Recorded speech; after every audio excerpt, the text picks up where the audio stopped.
Welcome to the August 27th, 2019 meeting of the Ayer Planning Board, open session of the Ayer Planning Board. Our first order of business is to approve the agenda. May I have a motion, please? So moved. Seconded. Okay, moved and seconded. Any discussion? I do. So, as you look at your agenda, I want the first continued public hearing. It says continued public hearing proposed definitive subdivision 5456 Littleton Road. There's a typo. It is not 20 lots, it is 19 lots. I don't want that to come back and bite us at some point in the future. Farther down, there are 4 discussion items. We got a lot to cover tonight, and I'd like to reorganize those and bring the short-term rental bylaw discussion as the first item we discuss. My reason being is we're going to get to some pretty boring stuff, and I want to get to that pretty quickly because it was a very well-attended meeting last week, and I don't want to make people who are going to watch this on TV have to dig through another 35 to 40 minutes of wicked boring stuff. Okay? With those in your point of view, thank you, Mr. Diz. So if those 2 changes are okay? I don't think we said the boring word when we were still looking for someone to join us. I know, but Nathan's here, so no. Now we say it freely. Review of proposed zoning bylaw. I want to put it before. So for those of you, we're going to do some review of proposed zoning bylaw amendments and draft subdivision regulations changes. Somebody might find that dry. So since there was close to 100 people interested in the hearing the other night, I think it's important that we talk about it. Sure. And bring as much transparency as we can to the process. Thank you. Okay? And then depending on how time goes, we'll work out the rest of the stuff. So the 2 changes would be from 20 to 19 lots and to move short-term rental bylaw to the first discussion item of the evening. Is that okay with people? Mm-hmm. All in favor? Aye. Aye. All right. Thank you very much. Minutes from August 13th. I would actually like to table these. I'm sorry. Do I have a motion to accept the minutes? Motion to accept the minutes from the August 13th, 2019 meeting. Seconded. Second. Motion second. Any discussion? I do. There's a couple of typos in here, but I also, we unfortunately don't have, Heather was called away a few minutes ago, and I think it's important for her to be a part of this, so I'd ask if we can't table this for now, and we'll pick it up at the next meeting. Okay, yes. And I'll circulate the changes that I had, if that's okay with you all. Mm-hmm. Yes. I have one question. Yes. I believe there was am I forgetting a meeting, but I thought there was one other set of minutes that I couldn't vote on that we didn't took care get of that to. in the last You meeting. did? Oh, thank you. Yep. Yeah. You and I could not vote on one of the 2 sets we did right. last meeting. That's all been taken care of. Thank you very much. So with the board's permission, we'll table this until our meeting, our first meeting in September, please. Okay? Thank you. And that brings us to our next review stormwater drainage analysis for Shaker Road Home Scout LLC. Do we have a proponent in the room? Yes. Good evening. I'm just going to give a few prefatory remarks. Just make sure they're here. We got a lot of people here, so yeah. Yes. And so it's going to ask you to Absolutely. start off the process. Oh, I'm going to take one more moment. Sorry. I got to say thank you to the board, and thank you to the DPW, and thank you to all of the parties who are involved in everything we're working on tonight. It has been a lot of work has been done this month, and I know that because we got between 30 and 60 pages of stuff to read in the last 4 days. For volunteers, that's an awful lot to digest, and there's a lot going on, but I want to say thank you to the DPW, I want to say thank you to the consultants, and thank you to the proponents for getting all the work that they need to get done. Thanks. Go ahead, Mark. Yep, I was going to mention that for this project on Shaker Road, the town of Ayer has a local stormwater bylaw that was adopted back in the mid-2000s. And in that bylaw, it designates the planning board as the stormwater authority to grant permits. Because there was no planning staff for many years, we didn't, there was never any formalization as far as a process or forms for the stormwater permitting process. That's being worked on now. So what we're doing sort of as an ad hoc basis is we're treating this as a site plan application. And So the scope of this is not the A&Rs itself, which were approved at the last meeting, but the stormwater management and drainage plan for the lots at this site. And the DPW and Superintendent Wetzel have given comments to the board and to the applicant, which he may wish to cover after the applicant's presentation. Thank you. So that's what I have for now. Thanks. Good evening. Sign in and state your name, please. Neil Gorman from David E. Ross Associates, representing the property owner of the Home Scout LLC, Justin Smith, who's also in attendance here. And along with me is Nick O'Berty from our firm that's helped prepare some of this information alongside. We can jump right to the comments of the drainage analysis. Just to let you know, we did receive these. We received them this morning. As you were saying earlier, everybody's been inundated with work. We understand that. You know, Labor Day is next week. It is? You get a day off. Okay? Yeah, well, all of our clients are eager to get foundations in the ground soon, so you know the essence. But I'll try to keep things short and sweet because I know you have a full agenda. General comment number one regarding the performance bond for the project. Obviously, we know there's going to be disturbance in Shaker Road for the project for the installation of water lines. We're going to be installing a new sewer line. So how that all pans out, I guess we'd want some input from the board as to how that would that would look. And then number two, which is the drainage system outletting to a wetland that actually is in Harvard. I know Harvard's been reached out to by the DPW department. We got a phone call, I believe yesterday, from the conservation office in Harvard. So I don't know if you've received any comments back from them yet, but I know we haven't. So. Not yet. Okay, so. So, I'm going to just clarify that. Ayer DPW reached out to Harvard. That's what you just said by the DPW department. So the Ayer DPW Ayer department. DPW Okay, reached thanks. out to Harvard.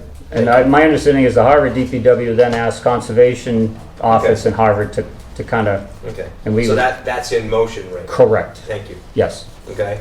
And then the stormwater comments, which are the next 14 comments, I can just quickly summarize. Basically, 1, 2, 3, and 4 are looking for some additional information, which in corrections to some elevations, which I believe we can make those fairly simply. I do have a question for Mr. Wetzel regarding the comment on number 6 regarding the field test data for stormwater 3, whether or not, I think there may have been a mix-up regarding the data that we supplied him. There was a drainage report that we submitted, and in that drainage report originally there was 2 pages called with the information regarding the stormwater, what do you call it, drainage patterns on the property, pre and post.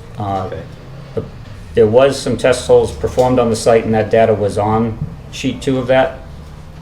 Last week we were asked for an extra copy of the drainage calculations for DPW, which we submitted, but those 2 plans were accidentally omitted at the time. So that may be why he was looking for more test holes, or if he needs more test holes exactly where the drainage is proposed, then that's something we can square away. Again, number 7 is more or less a typo in the report. Number 8 regarding the plans that were accidentally omitted in the extra report that was supplied. And then 9 through 14 are kind of more detailed engineering, which we'd like to, if possible, maybe set up an opportunity to meet with Mark and Dan again to see if we can iron those things out, rather than bore the board with the details of drainage engineering. So that's where those things stand, and I can give you a quick presentation on the plan itself if you have a few minutes as to what we're doing. I think that would be helpful. Okay. May I ask, as we've got got Mark Wetzel in the room, okay with you to get together with him and talk about the R-Tank technology at another time? Yeah, I think there's some, in the design, I saw some major design issues, primarily that there's no sedimentation prior to going into the our tank. I caught that in your comments, so. So there's a number of different ways that can be resolved. Yeah. And so I just- basically a redesign or a modification of the design. And we thought we'd incorporate some type of a sump system that he was discussing about prior to going into the our tank system. Yeah. And then the other issue is that there is the overflow going into the ditch Yeah, on Shaker Road. I didn't get a chance to go out and see how formed that ditch is, but we generally don't like to have ditch drainage in town. It becomes a maintenance issue. The neighbors complain about now they've got a ditch with weeds growing in it and things like that. So I don't know exactly, based on some of the calculations, how much overflow is going into that. But that's not a desirable solution. if I may, this is, we also talked about, you talked about the 10 and 1 of your storm events. That would be part of the conversation too about the ditch? Thank you. Okay. We talk a lot about water now, but it's for a good reason. Understood. Thank you. So as we presented at the last meeting, this property, which is highlighted in green, was all one property. It was previously divided into 7 lots with the removal of the existing dwelling. Then we came back at the last meeting, we changed it to keep the existing dwelling and reduce it from 7 lots to a total of 6 lots. So this plan, this A&R plan was approved at the last meeting or endorsed at the last meeting for 5 new lots and 1 for the existing lot. Okay? And this handle does go out to Route 2A behind the property here, which is not owned by our client. And then what we're proposing is, as we mentioned, keep the existing dwelling and propose 1, 2, 3, 4 in red, 4 duplexes. In the darker gray, the driveways coming in to serve each of those duplexes. To the rear of the property, as on our A&R plan, there is a sewer easement that extends all the way up to 2A, so they'll all be served by town sewer. There is town water on Shaker Road, of which there'll be 1 new line connecting from the existing sewer line to each duplex. And then we are also proposing to extend the sewer line further down in front of lot number 5 and have a new hydrant down there as well. Water line. Water line, I'm sorry. Yeah, so you started talking about water line, then you said sewer. My bad. We're talking Water line, blue, yes. we're talking blue, not red right now. Yes, Okay, blue, good. not red, right. Yep. Forgive my color blindness. It's okay. So what we're proposing to do, because of the stormwater, is basically take care of stormwater that hits impervious areas and make sure that we're not inundating everybody downhill of us. Which this property slopes from, basically from the back corner of lot 1 down towards the wetland down behind lot 6. That wetland straddles the town line of Harvard and Ayer. There is 1 catch basin on the road, which is down in front of lot 5. So basically we have 3 watersheds. 1 watershed goes out to Littleton Road through this handle. And then the second watershed goes to the existing catch basin, and a 3rd watershed goes into the wetland area. So we factored that all in. And then post-construction, because this site needs fill to raise the grades, to keep the basements out of the foundation, out of the groundwater, and to create areas for stormwater collection, retention, and infiltration, we're going to be bringing in a significant amount of fill around these houses and to cover the sewer line. So the 3 watersheds altered a little bit. Specifically, number 2 and 3 got changed. Again, that's not on these plans, but on the drainage calculations that were submitted. So our goal was obviously to reduce the impact to the existing catch basin here, which I believe our calculations prove right now, barring the questions that we have to sort out with Mark. Watershed 1 doesn't change it, and then watershed, the 3rd one going to the wetlands, we are aware of that because basically we're building a berm here, so there's going to be water traveling through the trees here and then through a grassy field. We have incorporated some drainage structures back there to kind of help spread out that storm water that may be sheet flowing off the property there. So the major parts of this drainage system are these yellow areas. Those are the R tanks, and if they're, I'm not sure if you're familiar with R tanks, but they're basically giant milk crates that connect together subsurface. So it provides a large ponding area below the ground, but the milk crate structure provides the support for the ground above it. So those areas sit, those structures sit on a crushed stone bed. and provide us a great amount of storage volume for runoff. Probably the largest amount of runoff we're collecting there is from the roofs of the new structures. We're going to collect that roof runoff with gutters and direct it into those R tanks. Again, the roof runoff is a non-contaminated runoff, and that's the largest amount of the runoff going there. And then the larger portions of each of the driveways, we're trying to grade that in such a way to collect that in the drain system and direct that to the R tanks as well. And Mark's questions about how to control the sediment runoff from the driveways, that's the aspect of maybe incorporating some new structures before the R tank to get that sediment to settle before it goes into the R tank system. But again, that's the smaller portion of the collection of stormwater on the site.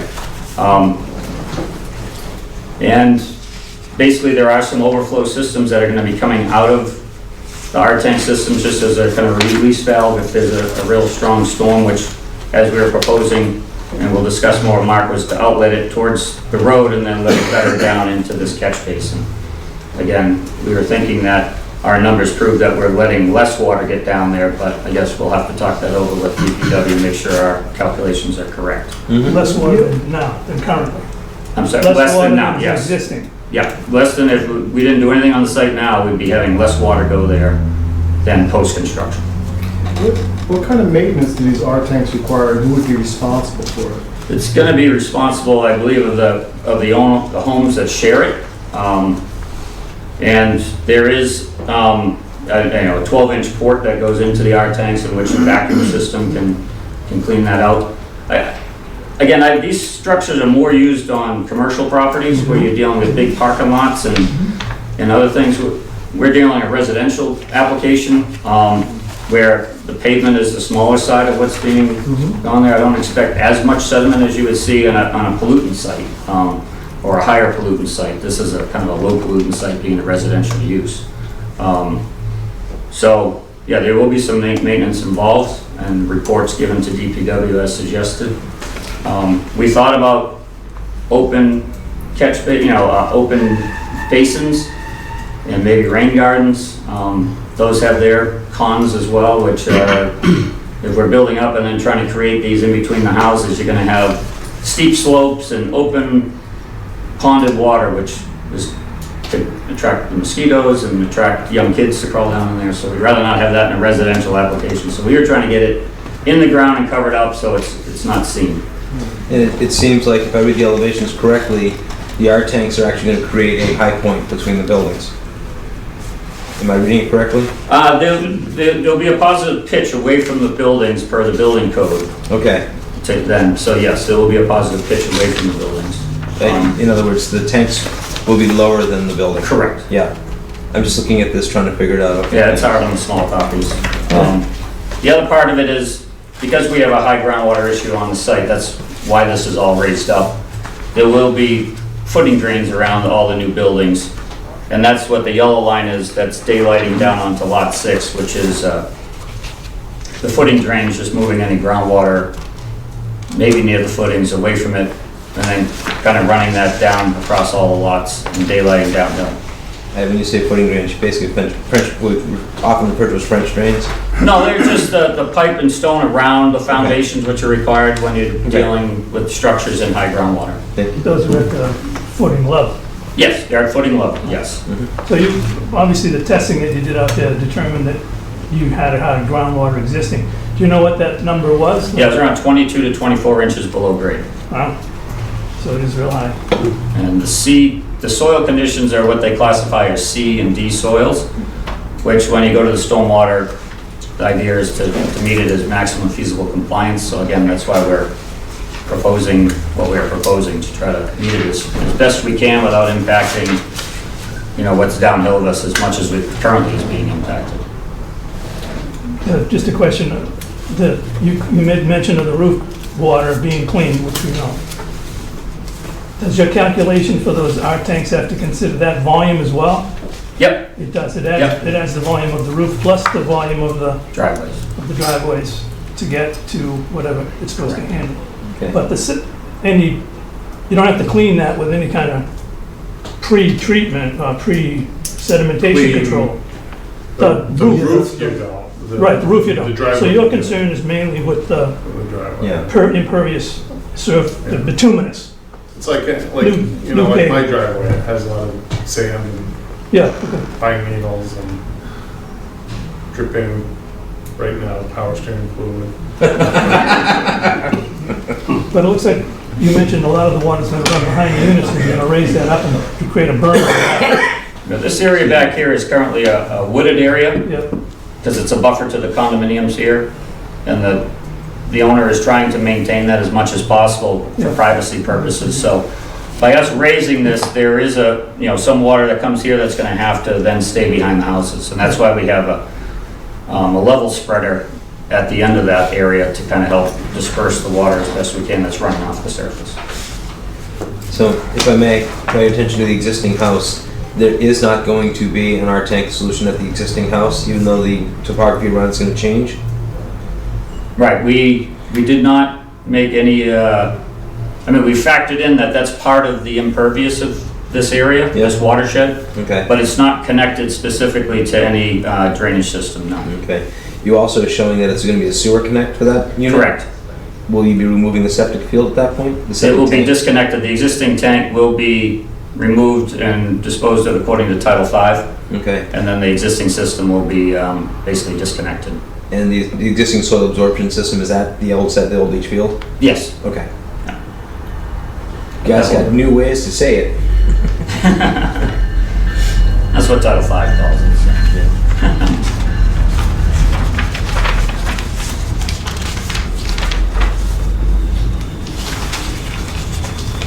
So I know there's nothing to specifically vote on because there's some things to iron out, of course, but if there's any comments or concerns from the board, that input would be great so we can try to organize our thoughts for our meeting with Mark in the future here. I'm going to ask for a little bit of, having read through this pretty quickly, and again, you got it in the morning. We got it a little later than you got it. Fair enough. And I appreciate all the work that everyone's put into this. There's a lot going on. Absolutely. I'm not sure we're going to be successful in having all of our comments here. We have a great deal of faith in Mark and Mark's staff. Dan, they do a great job. So, but I have a feeling we're also not a bashful group, right, Ken? So something may occur to us that may come up outside of the meeting. I think it'll be as an individual member might give Mark a call, and we'll try and remain as keep everybody involved Okay. as much as possible. Any other comments? That makes sense. I would just add that, we should be thinking about the performance bonds, because that'll be an important thing to resolve before final approval. Yeah. I have a question on that though. Yes. Go ahead.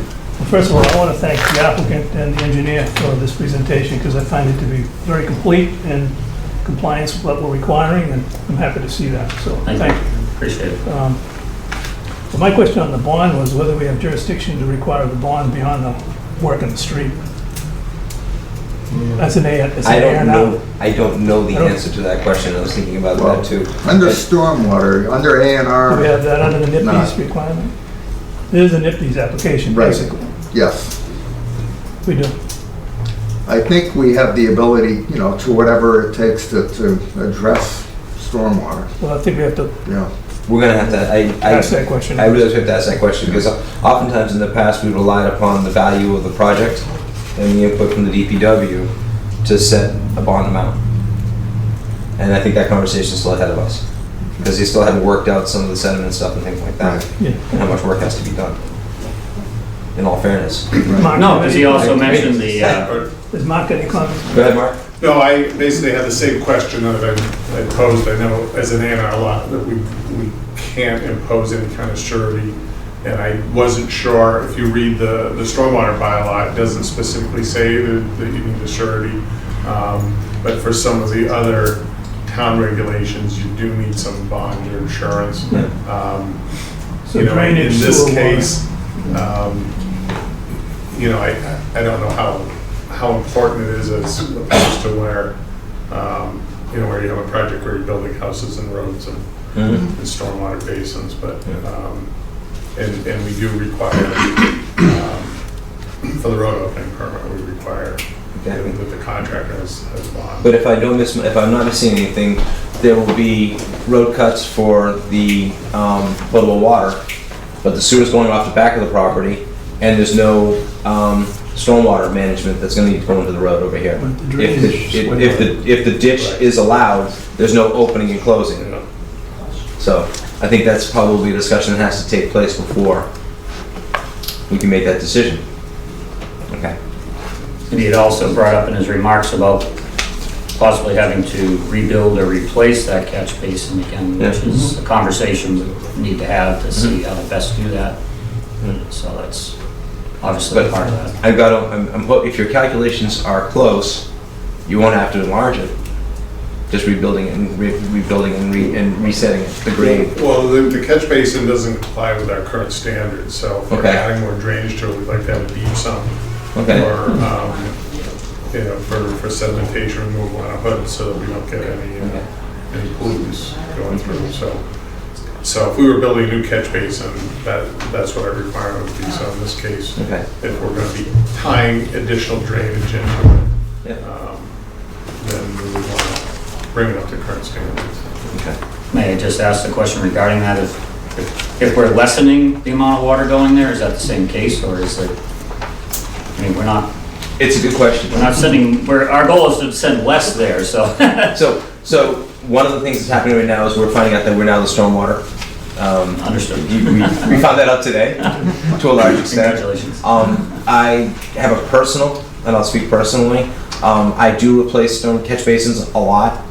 The differential in cost of doing it right and not doing it right, over a 20 to 25 year buy, it's not a lot of money. Fair enough. Okay, I think the sumps help a lot, especially and we've seen more and more 10, 25, 50-year storms. Yes. So, and the sediment, and yeah, our cars are getting better, but we're still putting stuff into the ground. Sure. So, yeah. Can I just, as a new question Yeah. for learning. So if it's less water, but we've also talked about the driveways are dirtier, right? They may be, yes. There's more driveways, which will put more. Which would push more people making. So I'm gonna just take a shot at this, Mark, and you Am I jump in. connecting that You are okay connecting. or not? So Okay. water that falls off the top of a roof of a home Yeah. may have in it biologic matter, like leaves, Right, stuff like yeah. that. Water that comes off an impervious surface, like an asphalt driveway, Right. is assumed to have chemicals in it of some Right. sort. That water has to be treated differently than the water that comes off the roof of the home. Exactly. Okay, so as that water moves towards the basin, and again, the calculations haven't been done, Right. it's going to have material in it that needs to be taken out. Right. Also, catch basins, if I'm gonna guess, Mark, this one's not up to current code. Catch basins are deeper now, and they have a pit in the bottom, a sump, that holds stuff, and then stuff leaves the catch basin through pipes that are higher up in the air. And also the catch basin, the collars on them now, there are Yeah. all kinds of ways to build these that are salt impervious, and I just put one in using this new fiber material in a parking lot that's salted constantly in the summer, in the winter, and this catch basin fails every 5 or 6 years. We're gonna try for a 10-year catch basin, and it wasn't that much more expensive, So there's some things that can be done that'll help it, and I guess the conversation hasn't happened yet between Mark and the engineers Yep. to figure out what that is. Okay.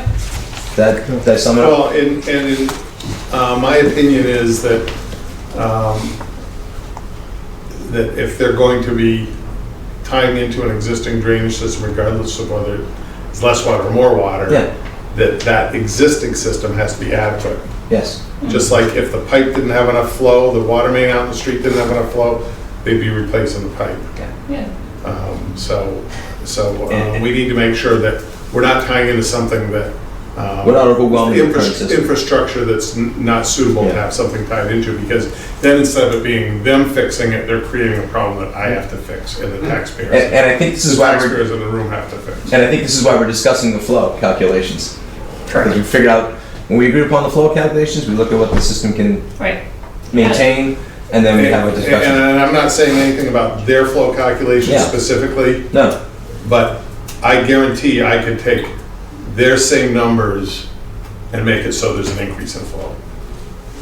because that's what stormwater is about. Yes, and What numbers are you using, what curves are you using, what assumptions are you making? But soil assumption, all that. And I didn't go through there were some issues with the inverts and the storage capacity and things like that that will work out, but it's not my intention to go through and check all of their math. Yeah, So, understood. Okay. Okay, Thank other you. questions from the board? Yeah, Neil, on the presentation plan, Yes, which is the one you've got up there. So it appears that the driveways that you've drawn, they end at the lot line, but then in real time, they're gonna end at the paving line, the existing paving. yes, they are. Is that a number of calculation that you would have counted, that additional 3, 4, 5 feet times 4 units, times its width, or whatever the case might be, or have you calculated it based on ending at the lot? I believe that. Let me ask Nick, were your calculations includes that? Yes, it does. So it's just not shown, but It just didn't get colored yet. just, well, it's not drawn that way. There's no, Okay. there's no radiuses at, Okay, fair enough. it's straight lines, see? Right. It and, doesn't matter, it's not a site Right. plan, so just, but and one of the issues with that though, Mr. Diskin, is we need to know that it. if we're dumping into a ditch or a Yeah, swale, yeah, that's a and you have driveways going across, Exactly. Right, then you have to have pipes carrying that through, Exactly, and right. what size are those, and who maintains those. That's what my father's neighborhood's like it, and I walk the dog up there, I'm like, oh, what a mess this is. So, so, it's not an ideal situation, Yeah. and I think some of the older subdivisions in town have drainage like that. And the residents call and go, when are you gonna fix this? So, the swale seems, it ends at the existing house, it doesn't appear to go beyond the existing house. Is that the way it should be? Was there a swale supposedly all the way?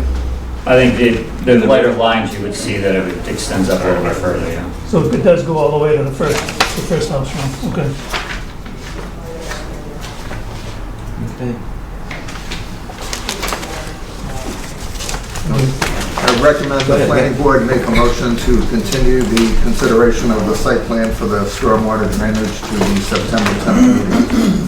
So moved. And seconded?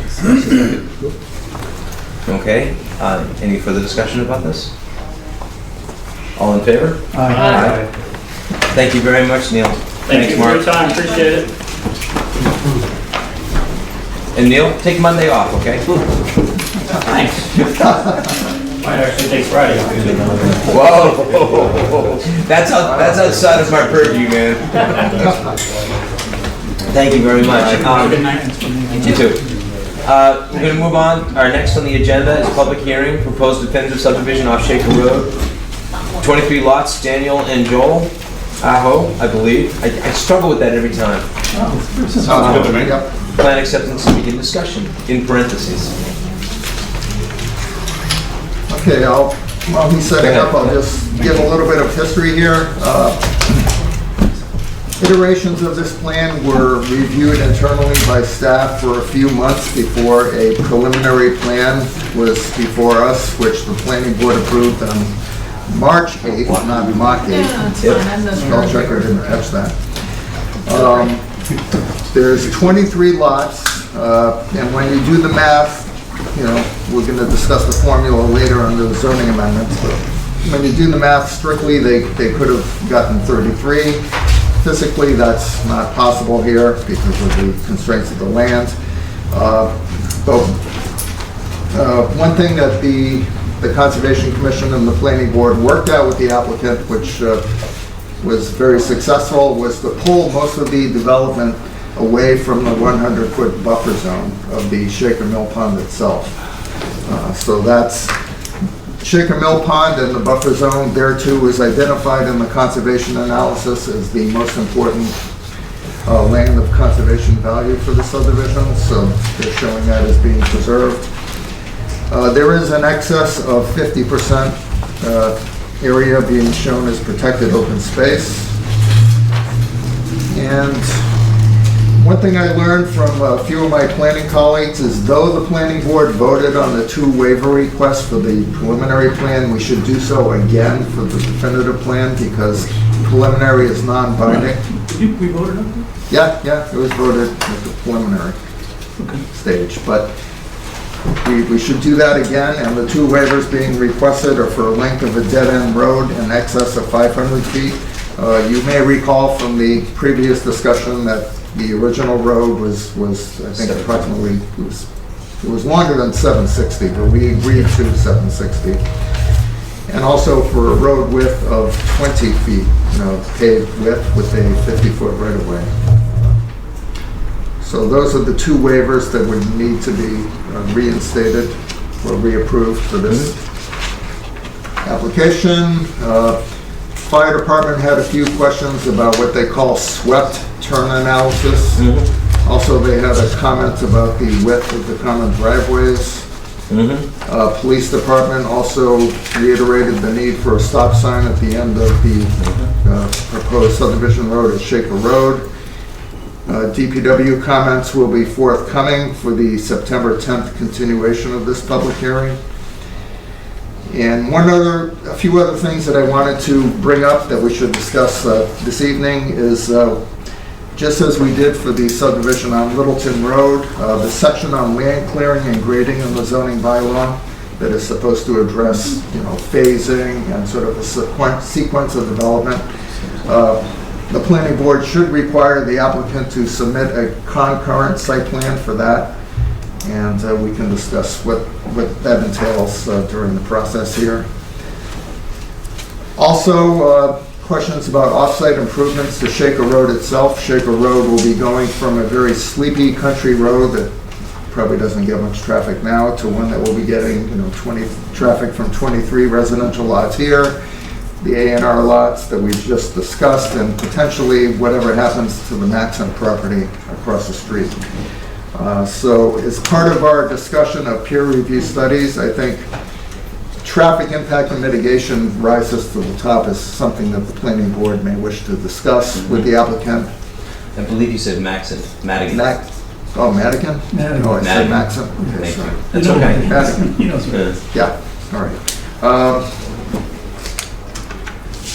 And also lot open space is one of the other things that we obtained an opinion from town council that should also be shown as part of the process before approval of the plan.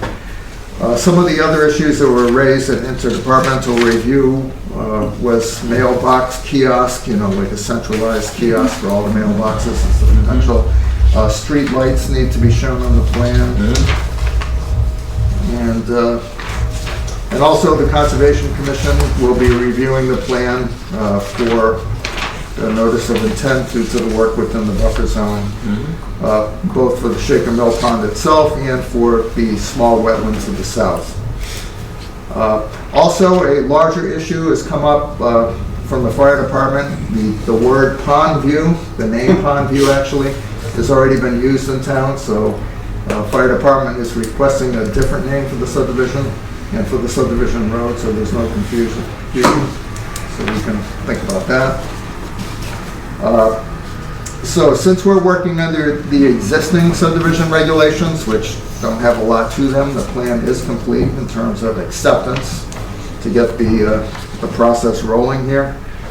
So the first motion I recommend the board take is to accept the plan for consideration, and then, have a presentation by the applicant, and then we can discuss the waivers and Do we want to do it the now? various other issues. Or do we want the presentation first and then accept it? I don't know. It could go either way. I mean, in the past, we've accepted first and had a presentation second, but it shouldn't. There's no, No reason. Yeah, we're very early in the process right now, right, so. yeah. And I know there's a couple people at the table who really want to hear more about this, because some of us actually have a feeling, we may think we know what's going on. So I'll accept a motion to accept. So moved. Yep, okay. So we're accepting the Motion to accept the Just plans. to accept the plan for Just accept the consideration. plan. We're not Accept the approving- plans for we're not consideration. approving- The pond view definitive plan, yes. Who seconded? I was trying to read the right agenda item, guys, okay? So the plan, this is the subdivision off Shaker Road, 23 lots standing in Joe, Ohio. Yeah. Okay. So the motion is, I'm sorry? Who seconded? Do we have a second? Was that a motion? Okay. Seconded. Jonathan, say the motion again, please. Okay. I move that we accept the Pondview definitive subdivision plan as been submitted by Daniel and Joel Aho. Seconded. Any further discussion? All in favor? Aye. Okay, I think we're at the first.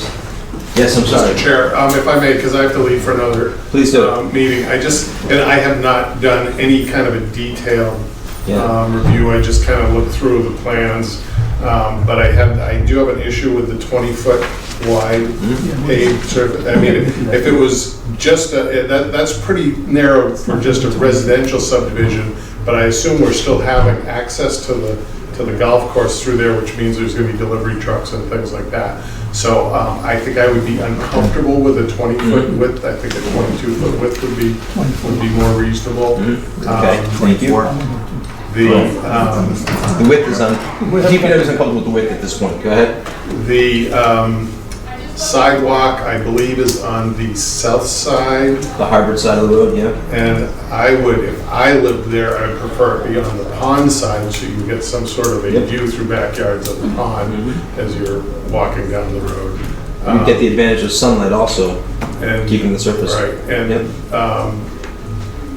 not related to engineering at all, but I didn't see any public access to the open space. Hmm? So I don't know if there's the opportunity to somewhere have some sort of It's there. access.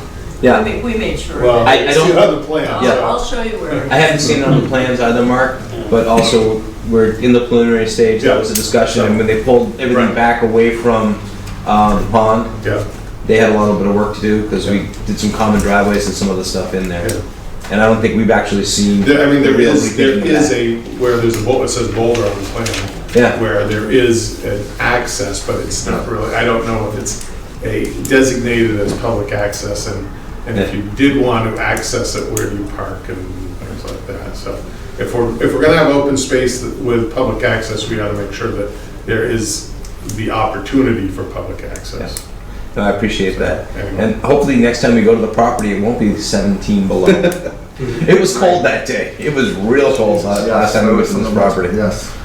Thanks, Mark. Okay, all right. Appreciate it. Thank you. In fact, we have, you know, 2 new planning board members since the preliminary is approved. We probably want to do another site visit. We may do that, but let's, But, yeah. yes. I'm gonna suggest possibly a site visit, but I'm also gonna ask, and I don't know, did you bring with you a locus? Because I'm gonna ask Mark to pull it up.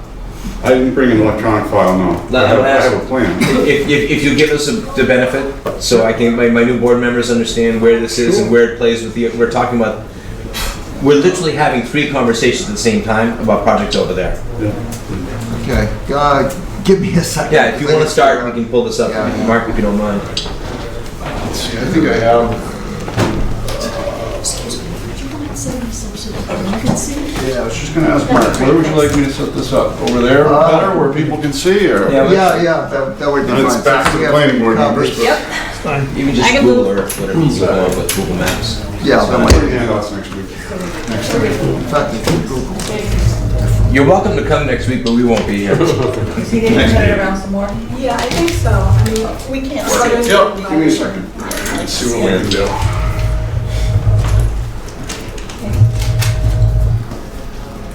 So for Nathan and Jonathan, were you around? when I this was in the happened? site visit. Okay, good. I can't remember. Julie? My feet are still cold. You and I looked up to the park, so it's just Nathan at this point. Okay. So Nathan, if you're heading out, you know where the Madigan Line property is off of 2A? You know where the Littleton project we're talking about is? Just previously. If you walk out to where Littleton comes out on the road and you look to your right, Shaker Lane goes in, dog legs, and goes into Harvard. At the end of that dog leg, this is where this piece of property is. Okay, on the left-hand side there, coming down along the left and moving, thank you, that's Shaker Lane. And that's Shaker Lane, and right there is those new squares is where it is. Okay? Okay. And the elephant in the room is the property that Shaker Lane drives around right now. That's the unused property that sits there. I'm sorry. Oh, yeah. this piece?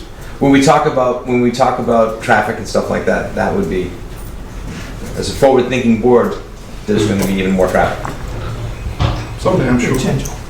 potentially. Yeah. And what is that zone? Whoa.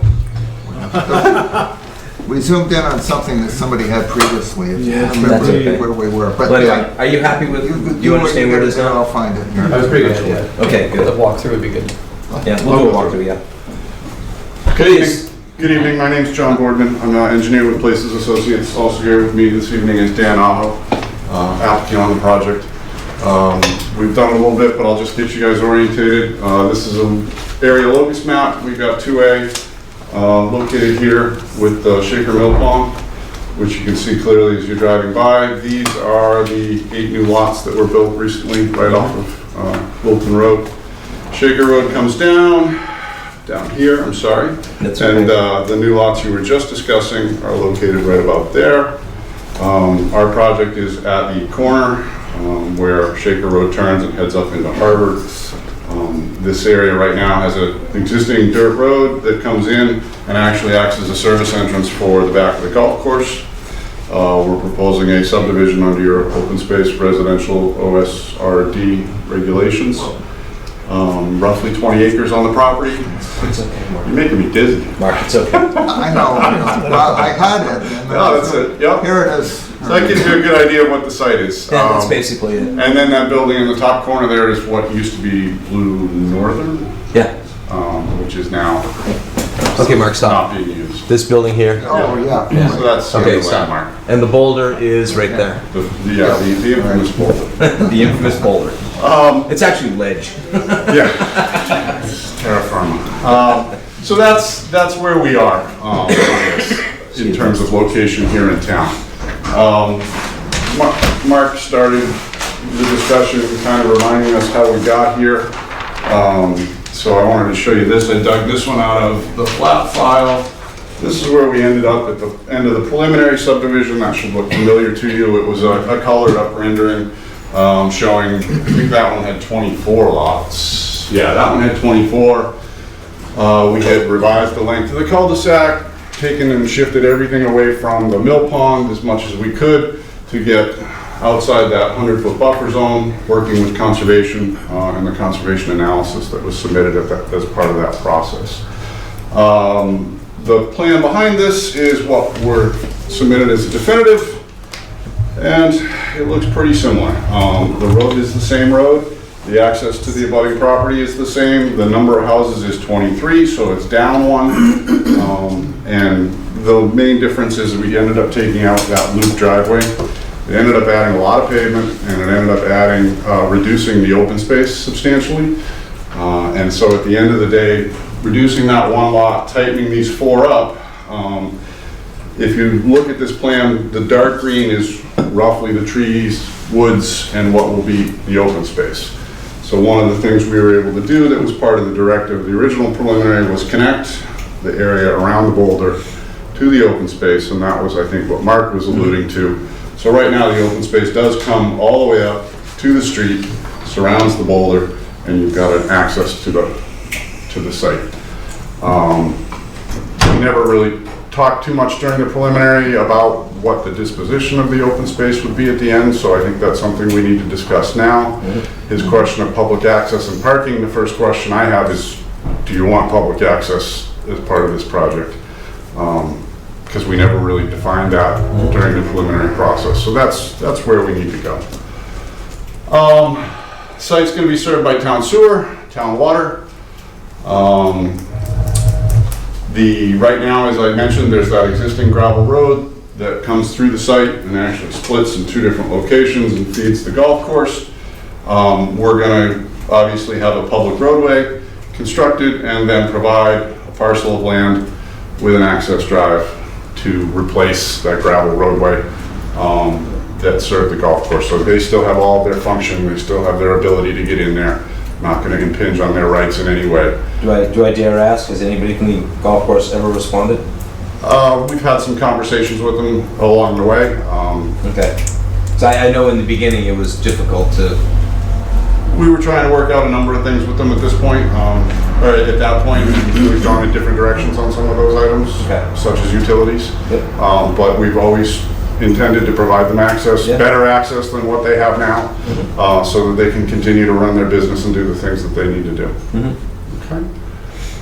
Let's see. Drainage is going to be handled on site. We're going to utilize Fort Centuries to clean the water and some underground storage to slow the water down. The drainage report has been submitted as part of the application. It's in compliance with Mass DEP stormwater regs, and hopefully Mark will have a chance to take a look at that as we move forward. Let's see, your review letter, a couple of items we should go through at some point.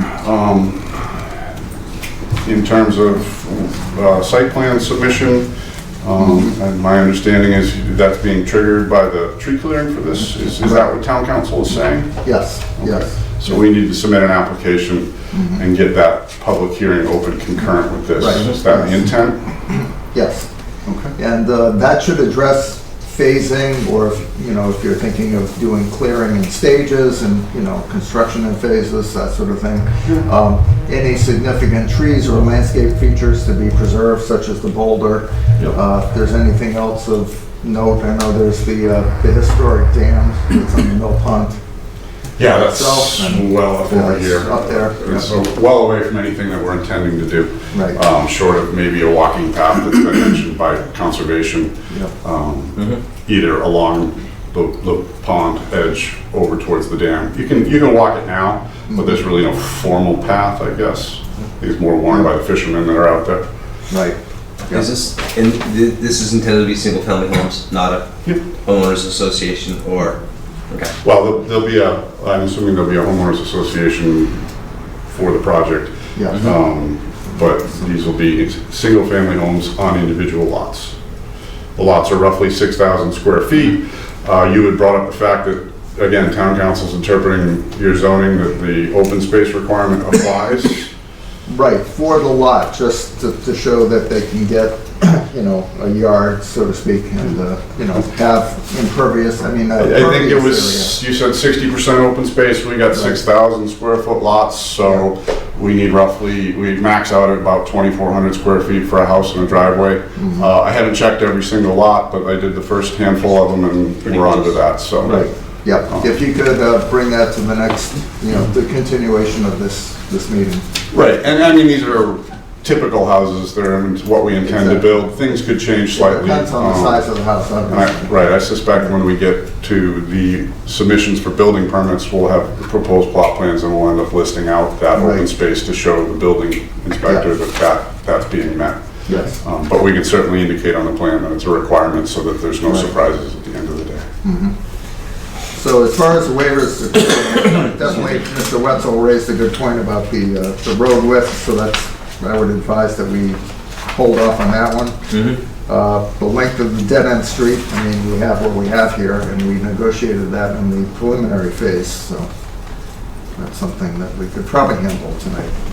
Do you have an expectation to see the full set of drawings? I mean, clearly. I have them all. I'm happy to show them to you. There's a lot of information on them. I was trying to keep it a little bit simple and show how we got from our last meeting to this one in terms of the layout and the design. I do have the full set. I think we should at least take us through the lots and whatnot. Sure. If everyone else. No, I'm is on be board happy with with it, Ken, thank you.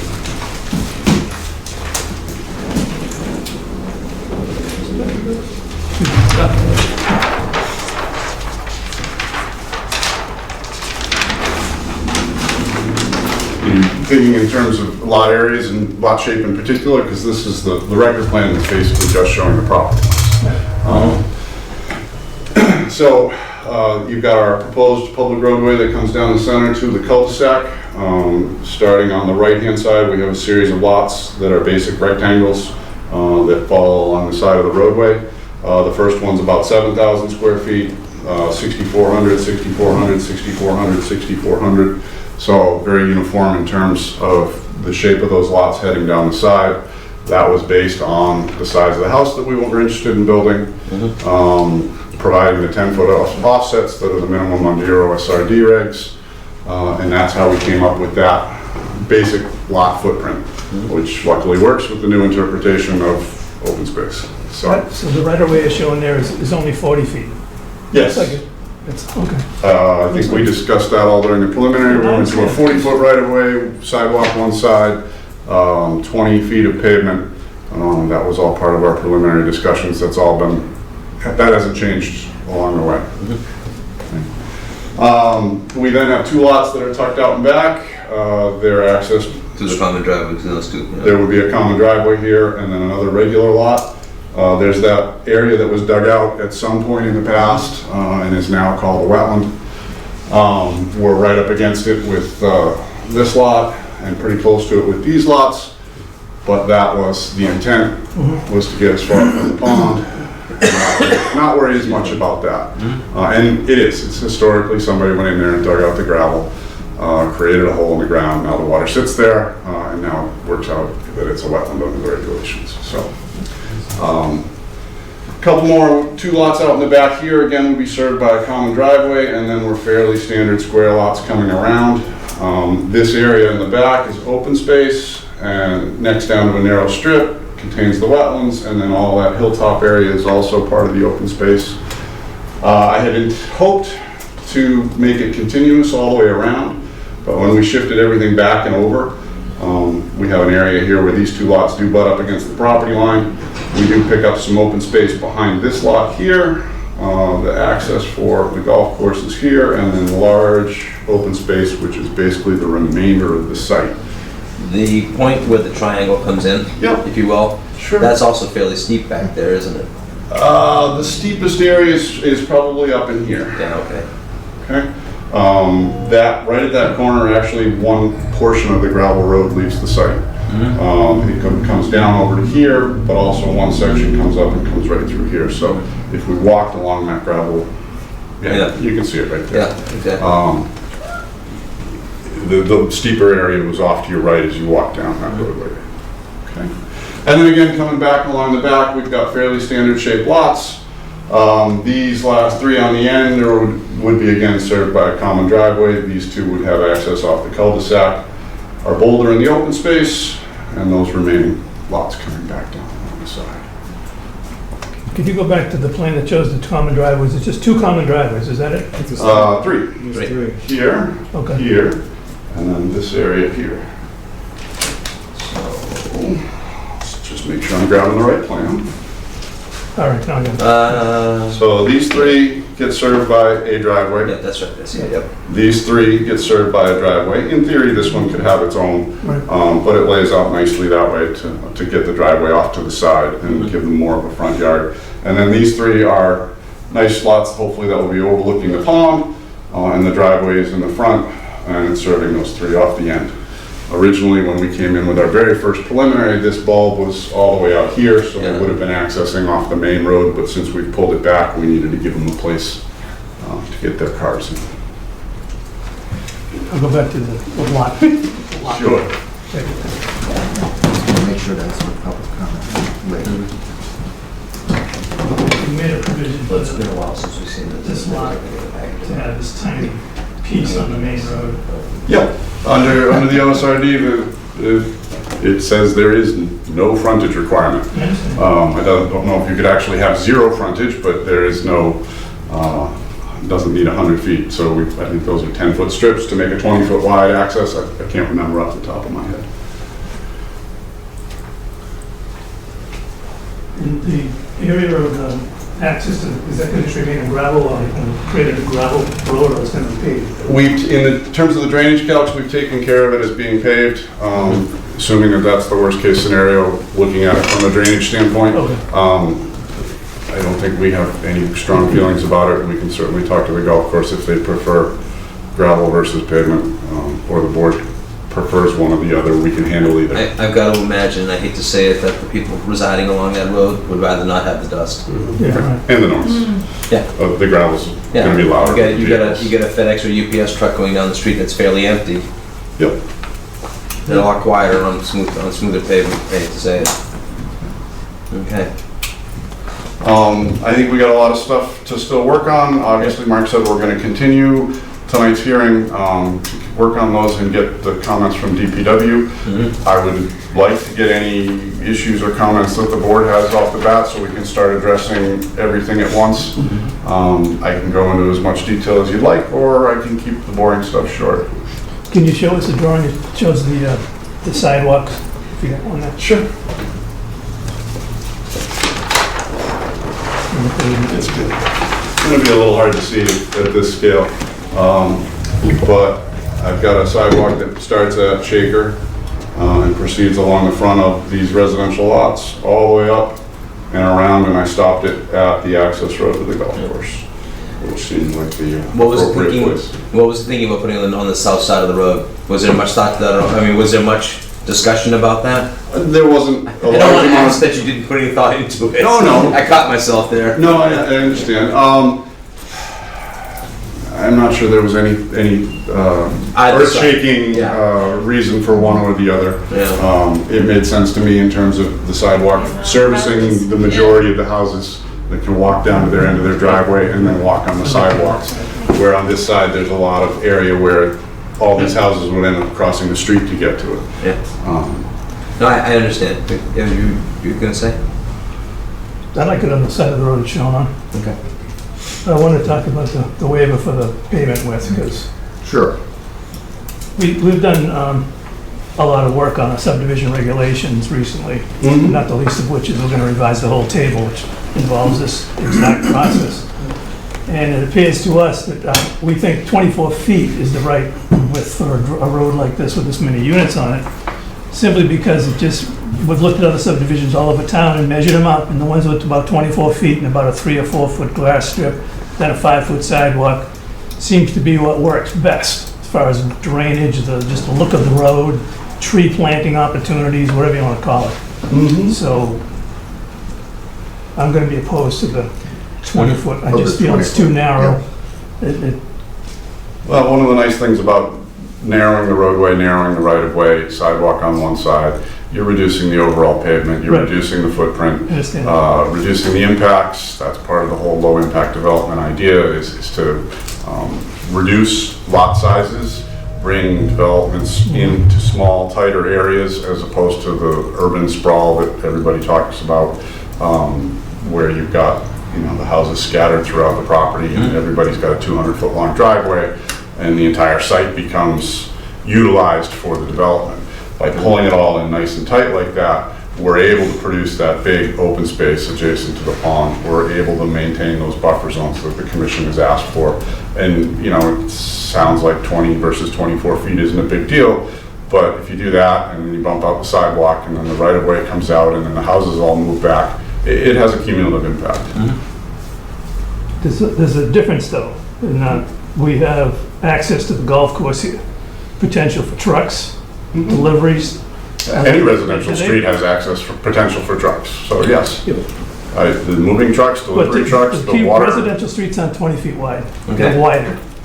That's the point. So I want to understand when Shaker Hills, has a delivery of sod or lime or whatever they take in, do they intend to use your road, or are they going to go down? They can't go down that street and take a curve into their driveway. It's too sharp. They can't get. So this is going to be their access point. It is their access now, yes. So somehow in the And we're back of maintaining that. our head, we have to think about, the impact of the deliveries and whatnot to the golf course and the timing and stuff like that. And I just feel that, we've got 20 feet is a very narrow street, so. You've got 20 feet and 4-foot grass strips and a 4-foot sidewalk. The sidewalk has to and- be 5 ADA. Is it I don't know what you're showing. The ADA is 5. ADA passable is 36 inches? Well, we're running this today. yeah. We've got a ruling on it. It's a 5-foot sidewalk requirement. So, better think about that. I don't know we'll solve that.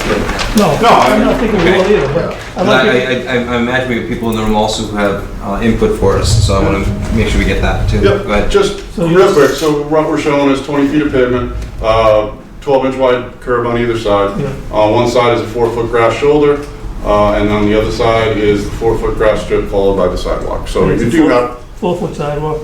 currently labeled as a 4-foot sidewalk, following your regulations, yes. 4, 8, 20 plus 4. Can we make a For the right of way. 2-foot grass strip or the sidewalk on one side? 20. We'll get there. 24 is 28, 5 is still way under Yeah. 40 feet. I think we had a question about the width of the grass strip. I was just saying, if we made it 22, as Mark was saying, Yeah.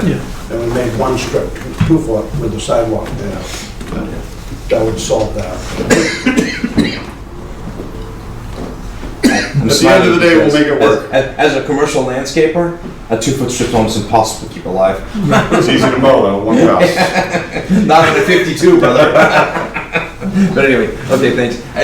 I do see what you're saying, and it has been, we have been discussing about the width of right-of-ways and stuff like that, and As part of the new regulations. part of the new regulations, and just, we don't know what the future actually holds for trucks and stuff like that. Things are changing, so, you know. Well, these days, the Amazon trucks are wearing out everybody's streets, so.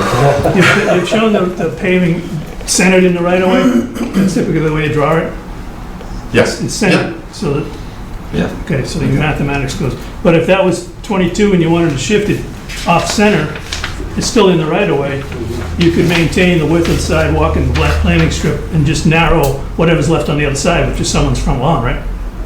Yeah, Like yeah, tree I'm planting. sure there's ways we can make Street it. trees. We can make it work, yes. Okay. So, We've talked about this in the preliminary, and I thought that it was an issue that was over with, but. time changes, man. Yep. So, other comments, interdepartmental comments, we have the police department wants a stop sign at the end. Of course. Yeah. Yep, that's fine. Building commissioner has a question of common driveways. We should find out what Charlie's actually asking about that. I'll tell Charlie and Yeah. ask to sit down with him. I'm sure there's a great morning there. Now, there are reasons to make common driveways work, and Charlie's got a lot of input on that. DPW's will be, obviously, they haven't had a chance to go through this, and we just had Mark in the room, which was fantastic. Yep. Do we have other questions or comments from the board at this point?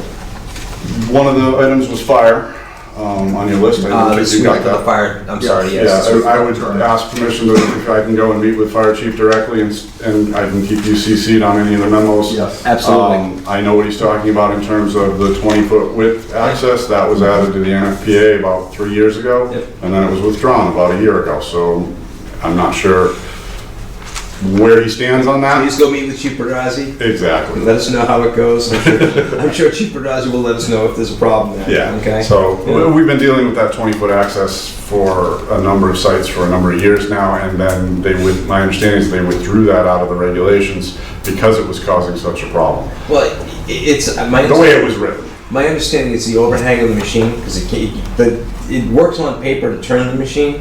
What you lose is when there's something on the front or the back. Oh, yeah, for the turning radius. I can give him the turning radius plans, that's not a Okay. problem. Well, He was talking you guys- about the roadway, the width of your common driveways. I think he wanted them up to 20 instead of 16. And that is a reg that my understanding no longer applies. I'll let So, you guys Yep, wrestle that one to the ground. sounds like fun. I have a question for Mark, but it'll be for John as well. Sure. And this is regarding the section where we require the 9.6, the clearing, Right, which I'm a serious proponent of. yes. But in this particular case, we have an abandoned gravel pit, a former gravel pit, not a forested area, which is where our biggest concern is.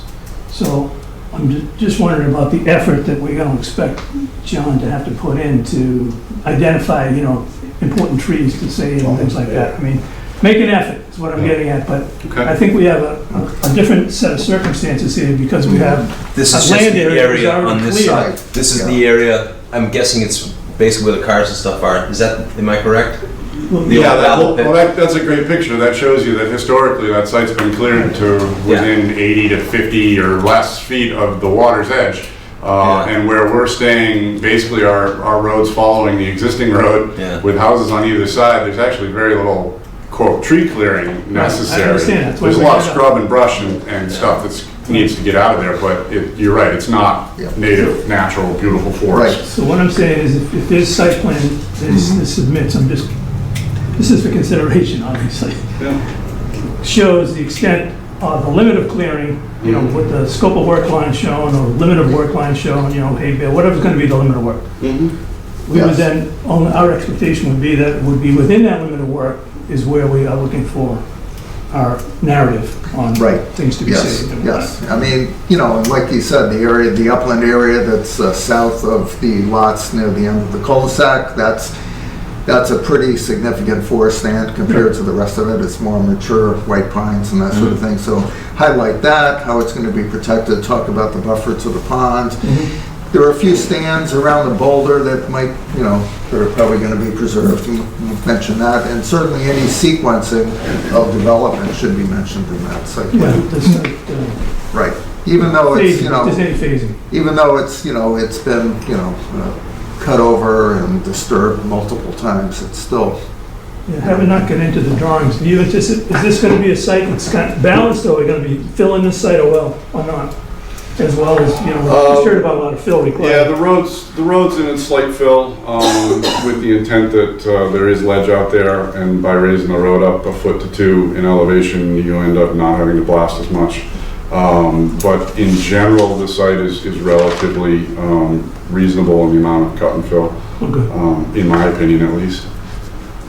And when we get into the detail of the definitive plan, we're gonna have an expectation for a lot of loom that's gonna have to be brought in, obviously, on the site, right? There's not gonna be much loom stripped and saved to stockpile. No, there's not much out there. So in order to make the lots nice, he's gonna need to put down loam and seed, and in order to sell them, he's gonna need to make them look nice, so. Luckily, they're small lots, and the majority of the site's not gonna be disturbed. Okay. Well, we don't have much jurisdiction on the lots. It's always one of my concerns under this proposal, under a subdivision proposal, so I would encourage the developer to Absolutely. bring in the best screened loom that he could find. The only way we'll do it. No tailings, you know. Yep. Thank you. no invasive species. No, No invasive species, good luck with that. Okay, any other further comments from the board at this point? I'd like to open up to the public. Anybody here to discuss?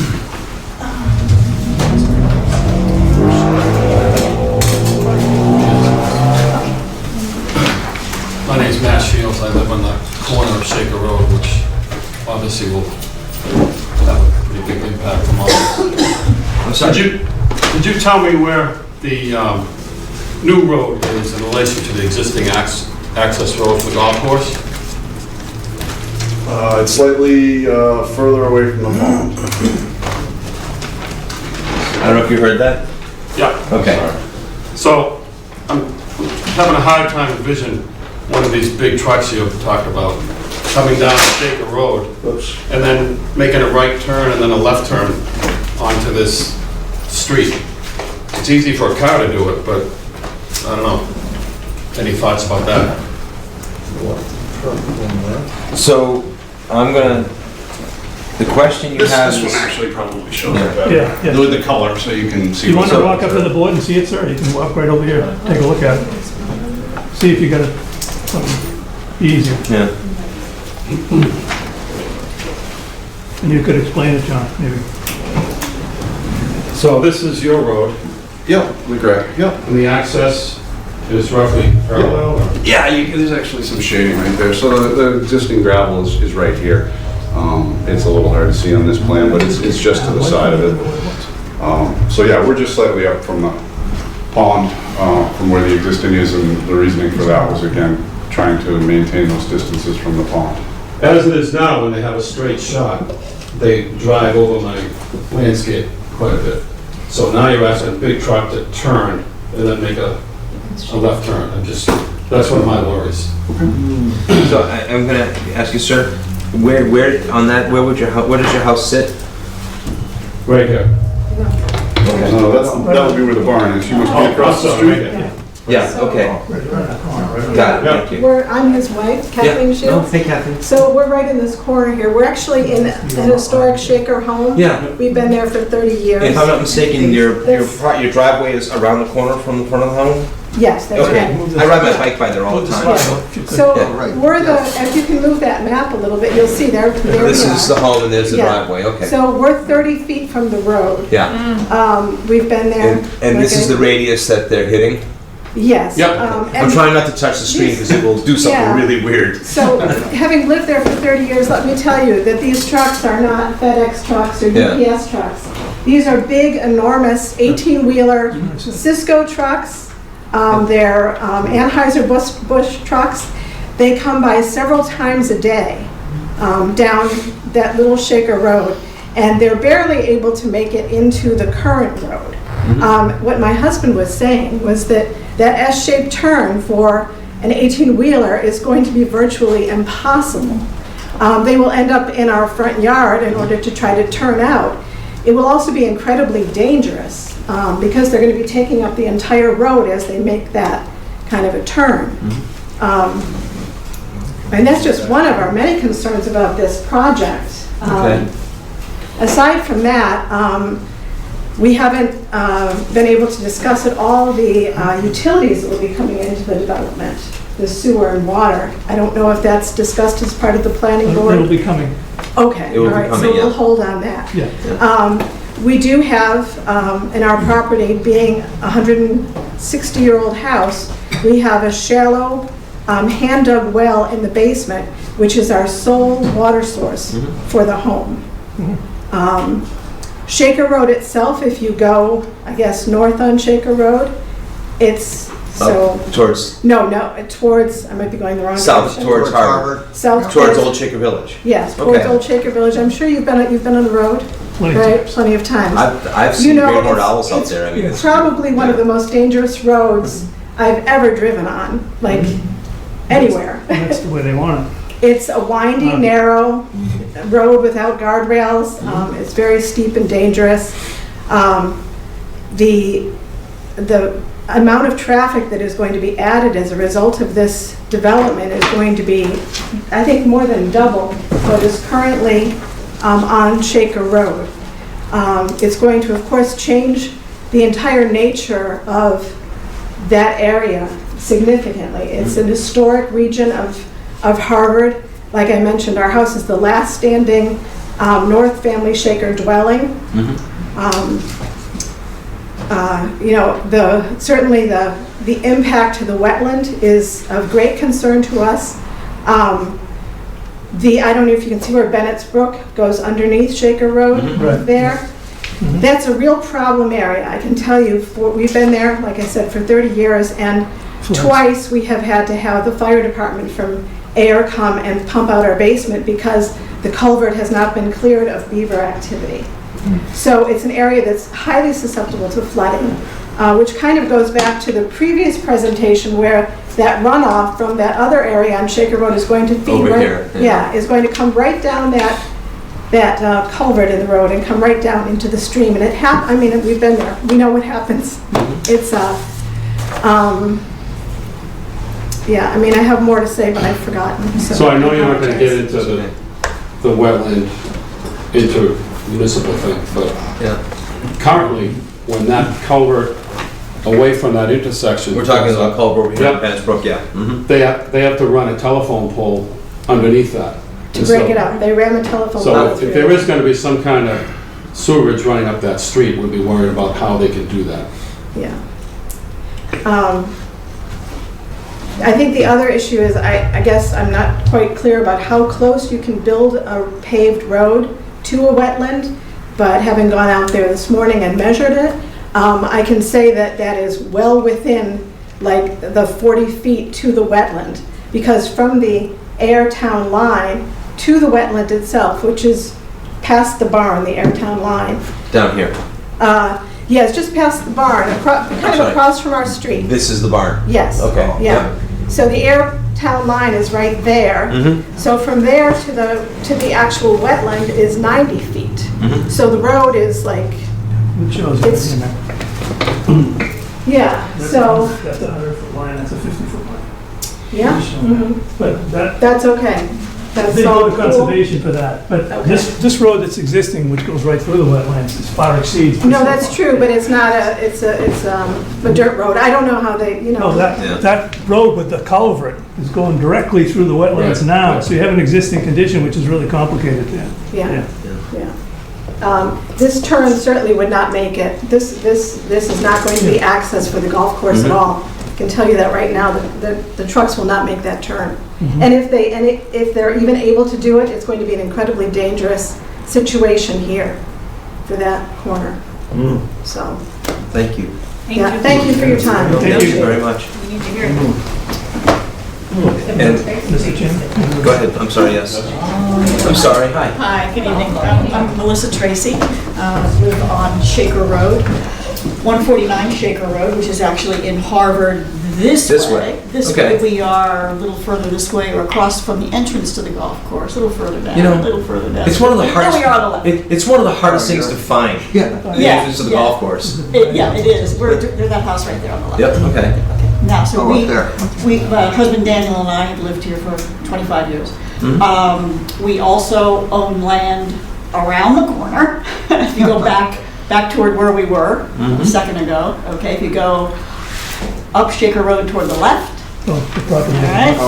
A&Rs. to the left of Bennett's Brook, that land, right where you are right now, Okay. that whole corner is ours as well. Mm. And we have land which is in Ayer, and we are very happy taxpayers to the town of Ayer. And the rest of that land is in Harvard, so you have some orientation to who we are and where we are and how this might impact us. So Thank you. we have many concerns that Kathleen just voiced, that we feel the same way about what's going to be happening on our little corner here. The primary concerns are safety and impact on the environment here. If you notice, Bennett's Brook is a contiguous wetland. It runs from the Shaker Village all the way down. It was hand dug by the Shakers behind our house, down underneath Shaker Road, and flows down into the mill pond, and then further on down, way down into Ayer. So you have a wetland here and a contiguous waterway that is spanning two towns with two different planning boards, with two different select boards, with conservation people and lots of concerns. So it's a complicated situation that you're facing here, because it does impact a lot of people, and a lot of things could happen here. So the first concern is putting in this development is going to essentially double the population on Shaker Road. We now have about 20 houses on Shaker Road, roughly. This is 23 units, so we're talking double the cars, double the activity, double the everything. Some of which will impact Ayer, some of which will impact Harvard, but it's going to impact all of us, clearly. And it's also going to impact, probably most directly, the environment that we're living in here, with the endangered species which we have in the Shaker Mill Pond, which are the spotted salamander, which everybody loves, is also something to consider. There are species here that we don't have elsewhere that need to be considered as well. So first of all, let's talk about the environment. That's a big one, because what happens here, as Kathleen described, we have beavers that dam things. Yeah. But in the interest of what we're doing, the Yeah. Conservation Commission covers that'll be that covered by correctly? conservation. Okay. It's not in our So purview. we- Okay, I Gotcha. appreciate Now- your now- concern, and I so share it. just- a I'll personal say- fascination with But the as far spotted as what we salamander need is to one get thing. to tonight. Right. Got you. Yeah, Okay, thank no you, problem. Julie. I was No, gonna get no, into that's this a good quickly, point. yeah. That's And a it good pains my heart, because I hear you, No, but. okay, so that's something that needs to be discussed by those folks. Yes, But and has what we do been- have here It'll be is discussed. a safety situation, a Mhm. flooding situation, a safety situation. And when we are talking about the number of, the impact in terms of traffic on Shaker Road that this is going to cause is of enormous concern. These are dog legs, and they are blind dog legs. Kathleen and Matt's house, as she has said, is right on that corner, and we have seen horrific accidents on that corner. A young lady almost ended up in the pond, as a matter of fact, after flipping her car on that turn. It is so narrow, and when the services get in there and they start plowing, the road gets even narrower and narrower and narrower. We're going to have school buses going in and out as well. We're going to have special needs buses going in and out as well to this development. And how is all of that going to be managed and manipulated? There's going to be lighting, which is going to be needed to maintain the safety of that corner. And it's just the impact of this on the people that have lived here as long as we have. I think, I'm sure you'll all consider carefully. So, Thank you. so that's kind of most of my concerns. We do have some issues regarding the utilities, as Matt mentioned, that they're talking about wanting to put up Shaker Road, but we're not really sure how in the world that's going to happen without impacting everything in the whole area, but again, that's a conservation issue possibly. No, that's a future meeting gonna be that both. we said would address that at It'll the be next. both. So that's a big one in terms of how that's gonna happen without tearing everything right to shreds. Okay. So, Yes. that's, You want- Thank you. Thank you well, for thank you. bringing Thank it to our you. attention. So, just as a matter Go ahead. of information, it might be beneficial to let the audience know that as this meeting continues, you know, they're invited to each meeting yeah. every 2 weeks or so, whenever we meet, so. So, what Mr. Diskins, Member Diskins saying is you're more than welcome to join us. We meet on the second and fourth Tuesday of the month Okay, at 6:15 PM. second and fourth. Typically in this room. The meetings are posted on the website. If we run across the select board having a meeting here, we will move. And we have another room in this building, for those of you who have never been in this building, which is a horrible meeting place. And so we're actually going to start utilizing another building here, another building in town. Over the DPW, they've got a conference room we can use that is set up for everything. And it's, yeah, I mean, we use what's called the Great Hall, which is a wonderful historic space upstairs. I coached hockey in a hockey rink without a microphone, and you still can't hear me upstairs. So, it gets to be very challenging upstairs.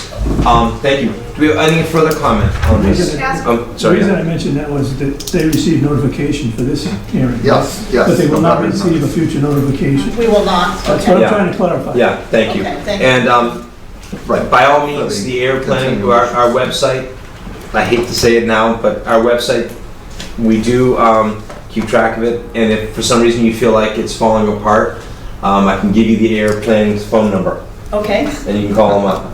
okay. 508. What is it? 772-8218. 508. No, Oh, wait. I'm sorry, 978. That was the time. Wow. My office is in a different area code, guys. 978 772 8218. 218. Yeah. And if we Thanks. want to write to you, how do we? Okay, Do we so- email you or do we do the We- old The email's fashioned? on the website as well. Yes, And all of the our thing, emails. It's all there and you'll. The correct spelling of our names, it's all there. Okay. Right. But no, we'd love to hear. And actually, Joanne's gone. I know, I noticed that. A few moments ago, the woman sitting behind you is our conservation agent. Oh, So she's here also. okay. And I'm sure she's interested in the spotted salamander. We're gonna find out about that in the Yes. species. I don't know, have you guys done the They did it. survey? Maybe the survey, yeah. Yeah. It's So you not, figured it's not out- within natural heritage. Natural heritage, Yeah. endangered species. no. So, okay. Thank you. Any other further comment? I'm sorry. You have a question? I was just going to ask whether or not the agenda for each meeting is on the website. Yes. Yes. We post the agenda. It's our goal is to post the agenda the Thursday before. Okay. Sometimes it has to wait. But it's always it's always the end of the week before our meeting. We've gone through some changes here and there. We didn't have a planning department a year or two ago. We now have one, and we're starting to regiment how things get done. But we do post the agenda, and it'll be up there. And did she mention that the utility issue is going to be addressed at the next meeting? Well, it'll be, As we go forward in the process of approval, the utility issues will be addressed. Are you guys using the right-of-way that's the paper street that goes up through? Have you done the drawings yet? The proposal on the plans that are submitted shows sewer and water going up Shaker Road. The Shaker Road paved. The paved portion of Okay, Shaker yeah, Road, correct? okay. To the left, right Because there. I know there was an easement at one point Right up here. through that dike. That is Snake Hill Road, Yeah. unconstructed. Yeah. What its status is unclear from, I think we discussed it back in March, but yeah, because it shows on paper as being an easement. yeah, we've I been didn't know if it talking was ever with Mark, constructed or not. and the intent is to run a sewer force main and a water line up Shaker Road. Up Shaker Road, okay. Over to near where the, tying in at the project that you discussed Yeah, with us. okay. And then there would obviously be repairs to Shaker Road Yeah. that would be involved. Would it be, did you intend to use an E1 system in your process, or how are you gonna do it? Intention is to do an E1, correct? Okay. Thank you. Can I make one brief comment Yes, please. on that topic? Daniel Tracy, Shaker Road. The question is, if goes down Shaker Road with those utilities or across Snake Hill, in any case, it would be going under the wetland, if I understand correctly, the pipes Yes. for water and sewer. And I think we all have real concern about the fragility of that wetland.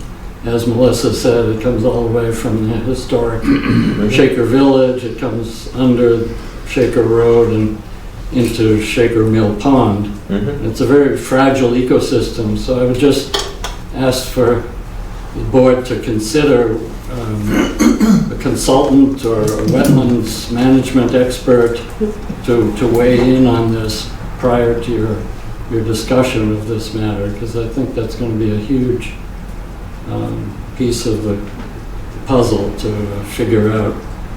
I'm worried about, sewer lines breaking and getting into the whole wetland system and the damage that could do up and downstream. Thank you. I'm also concerned about my shallow well. Yes. My drinking water. Thank you. May I ask, Shallow well. I hear you. excuse me, and I've forgotten your name, I'm sorry, the Ayer residence, do you currently connected to sewer? We're actually both in Harvard and Ayer. We Okay, have 0.25 acres in Harvard, and in Ayer, Yeah. 1.27 in Harvard. We're considered Harvard residents. We pay taxes to both towns. Both Thank you. counties. Yeah. do you have a septic system or are you connected to the sewer? We have a septic system. Thank you. Okay, because I'm making an assumption here, and I'm wrong. If I'm wrong, please correct me. But my understanding at Harvard, there's a small wastewater treatment facility in the center of town, near the school complex and the pond, in the center of town. But I think everything else in Harvard is pretty much We're all septic. all in yeah, septic. Thank you septic very and well, much. Yeah. Septic and well. Okay. Yes. Hi, Rebecca Jones from Littleton Road. I'm across from the wetlands that are running behind the Madigan property that this also will affect. My question is, how does this plan differ from the one that was rejected by previous air planning board in the past? I believe it was in the 90s. And what is the big difference that now makes the engineers feel that this could this time be a go? Because Air and Harvard did reject a previous plan for this property for development. Thank you, Rebecca. Unaware that there was a plan brought forth. Was it the same proponent? Okay. It was purchased it recently, so. Yeah, so we can certainly try and find out if we can find anything out. I will tell you right now that in the changes that happened in air planning, and this is not an excuse, it's just what happened, had a disgruntled employee make it difficult to find records. That's about all I can say. Okay. We'll do our best. But we do have some folks who live in town who may have some memory who can help us with it. But we'll ask about that. In the 90s, it's been a while ago. Some technologies have changed dramatically. Yeah, because my concern is with the wetlands adjoining my property and our property being affected by this, and the next project on your agenda on the other side of me affecting those wetlands from behind. Agreed. I'm kind of nervous. I had a question from Mr. Board. When are you appearing before the Conservation Commission for the first time on this? I haven't filed. I'm probably going to file next week, based on what happens here tonight. Move forward with them. It's kind of, you always get the chicken and the egg, vice versa. Yes. But we can get them both running concurrently along with the site plan, hopefully, and then any issues can be dealt with that way. I should have brought, one of the gentlemen was talking about concern about the environment and the wetlands. I probably should have brought the originals plan that we filed for the preliminary subdivision. You may not have made it through that process, but this whole road was shifted towards the lake, and basically all the houses were lined up on the 50-foot buffer zone based on some of our preliminary discussions with the town. We worked really hard to try and address a number of those concerns about the environment in this plan, and that's really what drove this plan to look like what it does now, with this large open space, almost everything outside the 100-foot buffer zone, where before we were basically clear cutting down to the 50. So there's a lot that's gone into this already in terms of environmental concerns, and we've worked long and hard with conservation on this. And if I may, and this is just to let you know, Conservation and the Planning Board were invited in the beginning. We went through the process of determining valuable versus non-valuable land, and that's, I think, what Mr. Ford was talking about. So that process did take place. Numbers were reduced a little bit, the road impact was reduced, the impervious was reduced. Things, all of those things did actually transpire before. I live with one of the conservation commissioners here in town. I know when he'll be on their agenda because I'm told what I did wrong. That's so named if you all. Will Harvard Conservation also be on that? This property exists. Yeah. John? Because the wetland does impact Harvard. That'll be a discussion item with Harvard. Technically, there'll be work, well, currently there is work that is proposed in Harvard associated with the utilities construction, which is why that is sort of being separated from the subdivision, because that may be a complicated approval process in two towns where the subdivision itself, we've set this up from day one to be an air-only subdivision so that we don't have to get approvals for that in two towns.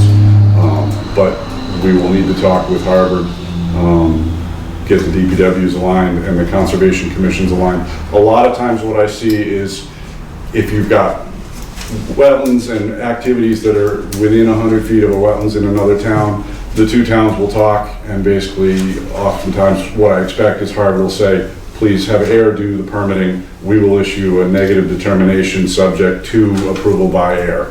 That's the cleanest way I've seen it done. I've also seen it done where you end up with orders of conditions in two towns. So it's just paperwork. And it's interesting. Well, it's an important step in the process. And you know, should this have been a, well, we have a wastewater treatment facility, which gives you the ability to do this. I don't know that you'd be able to do this without a wastewater treatment facility. And I know there's some skepticism about wastewater treatment facilities and force mains and things like that. They are becoming the norm, given what's going on in development in Massachusetts. And I know the board's been through some of this before. We've talked about the E1 grinder system. Whether I like them or not, I've managed them for years. So, Can you explain what the E1 grinder is? I'm going to take the real high 64,000 foot view. When you flush a toilet, everything goes downhill by gravity. A grinder system actually puts it under pressure and pumps it uphill. It doesn't take a lot of pressure. When you hit the switch, hit the handle, it moves a slug through the system. And the system is a closed system, so it continues to push it through. Eventually, it reaches a point where gravity takes over, or it's supplemented along the way by a pump. Human effluent, a pain in the neck, but we don't create a lot of it, so we don't end up with a destroyed, the damage to the wetlands can be obviated very quickly. I've managed these in Acton and other places, and you know, you get an active spill, might be a couple hundred gallons. It's more than it has to go, but the systems themselves don't handle that much volume along the way. How does it impact private wells? It's a sealed system. Well at all. No, I mean if there's a breach. It depends on the distance to the well, and that's a conversation actually not for here. I mean, I'm happy to talk about it offline if you want.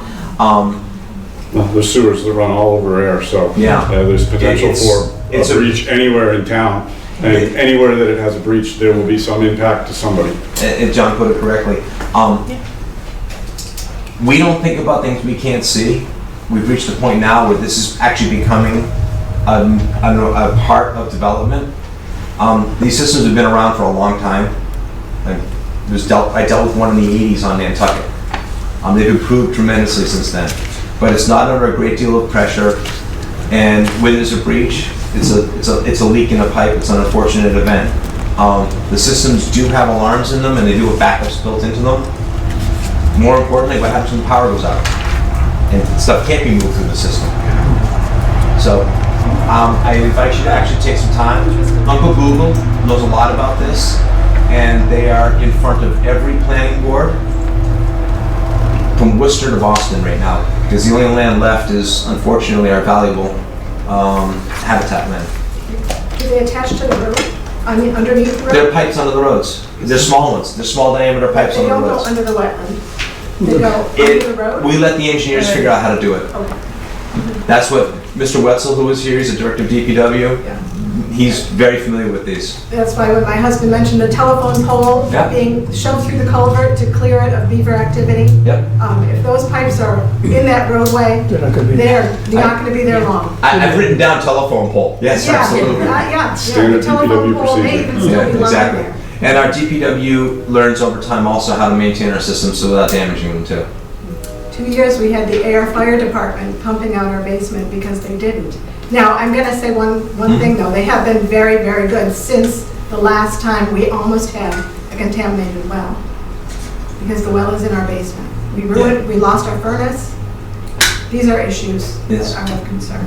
No, thank you. It was- We're in a very complicated little corner here, and I just Fair. noticed that the wetlands protection article, the Ayer general bylaws is being revised. So that's- some yeah, of that that's- might yeah, and that's- spill over, no pun intended, to I'm this gonna ask, discussion?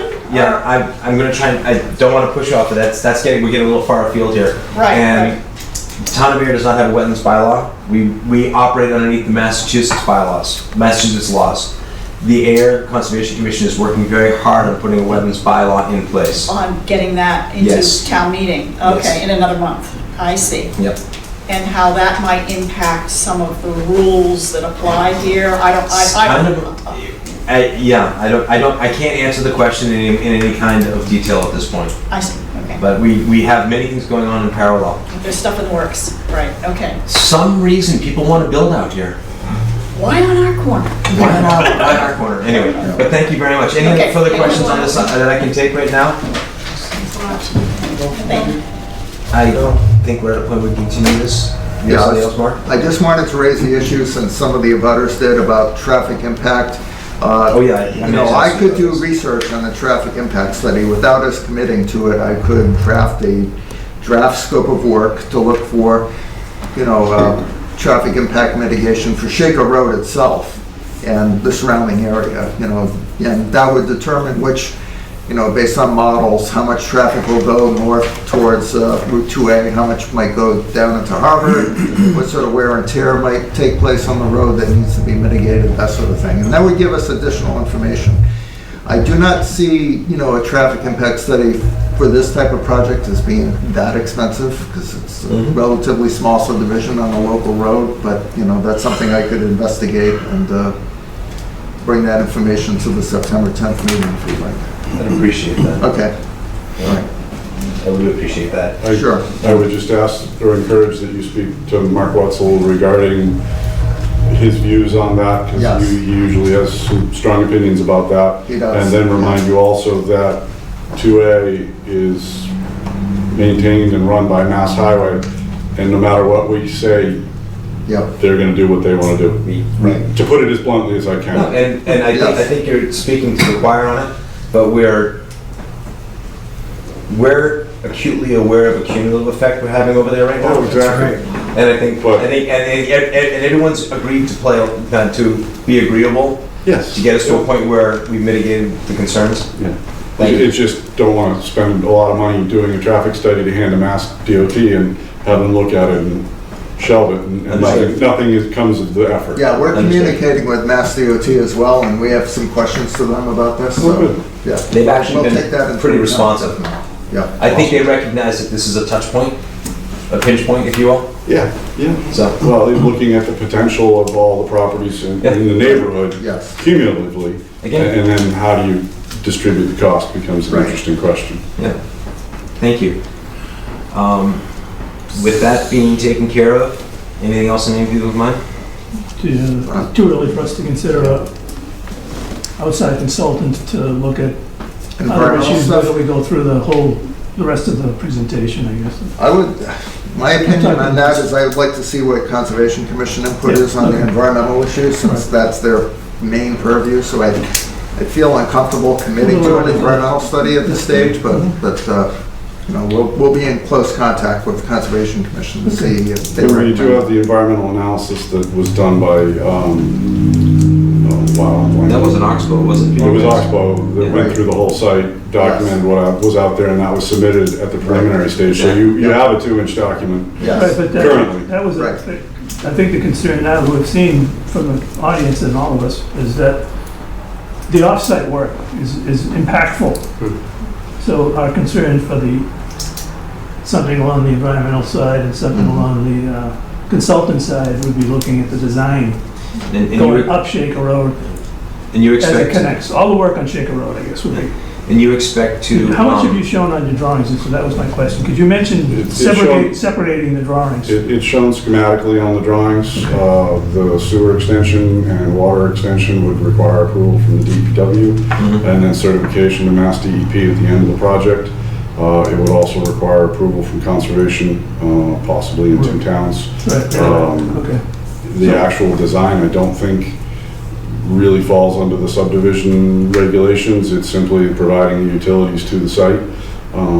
So that would be the DPW and the conservation. I'm not sure. I might have used the wrong term. I guess it would be the design, but the, I want to say scope of work, but it's not a scope of work. It's the whole system of work, how the work gets executed, like a narrative on execution of the work. Yep, that would all be part of the notice of intent filings. They're concerned about hay bales on either side of the road, how it would be phased, what work would happen. Mark's gonna want information about how traffic details during the time of construction, how the road would be repaired after the utilities would be in place. And if we want sewer and water, we basically do what Mark is gonna want. So. Okay, thank you. We're at a point where we're going to continue. Make a motion to continue the hearing, the public hearing on the proposed subdivision of Shaker Road for 23 lots by Daniel and Joel Aho. Yep, September 10th. To September Until 10th. September 10th, okay. I have a motion, do I have a second? Second. Thank you. All in favor, any further discussion? All in favor? Aye. Thank you very much. We talk about it. Okay, so this takes us to our next, Thank you. thank you very much. What was the date on it? September 10th. Remember, it's after Labor Day, dress appropriately, Joe. I'm not real good at that. I'm not even kidding. Okay, we're at the continued review site plan, section 9.6, land clearing, the 5456 Littleton Road, GPR Incorporated. Thank you very much, good to meet you. Thanks for coming in.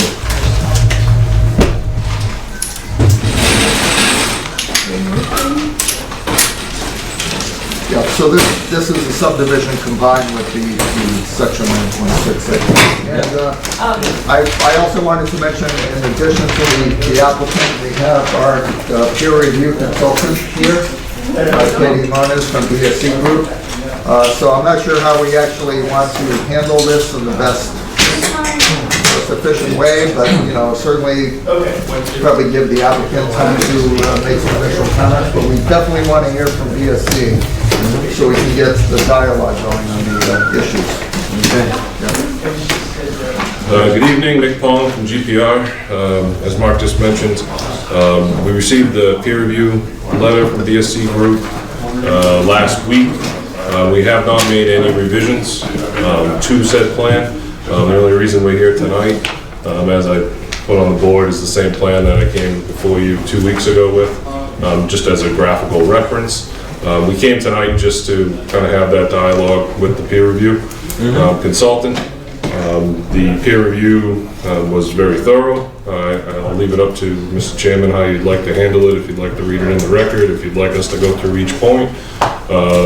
In general, I guess I'll chop the legs off the conversation. We agree with most of the comments. I think they're all relatively fair, but we can certainly spend any amount of detail on any one item that the board may have. Thank you. Could you move the pictures, we have the plot of this Right, discussion? yes, to where we are. Oh, you want to actually see that? Thank you. Basically, Left.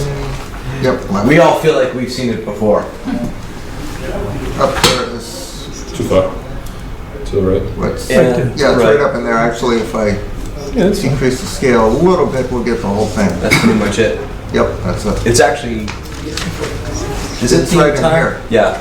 Yeah, this is Coca-Cola property, right? Yeah, pretty much from the left of those, the forest right there.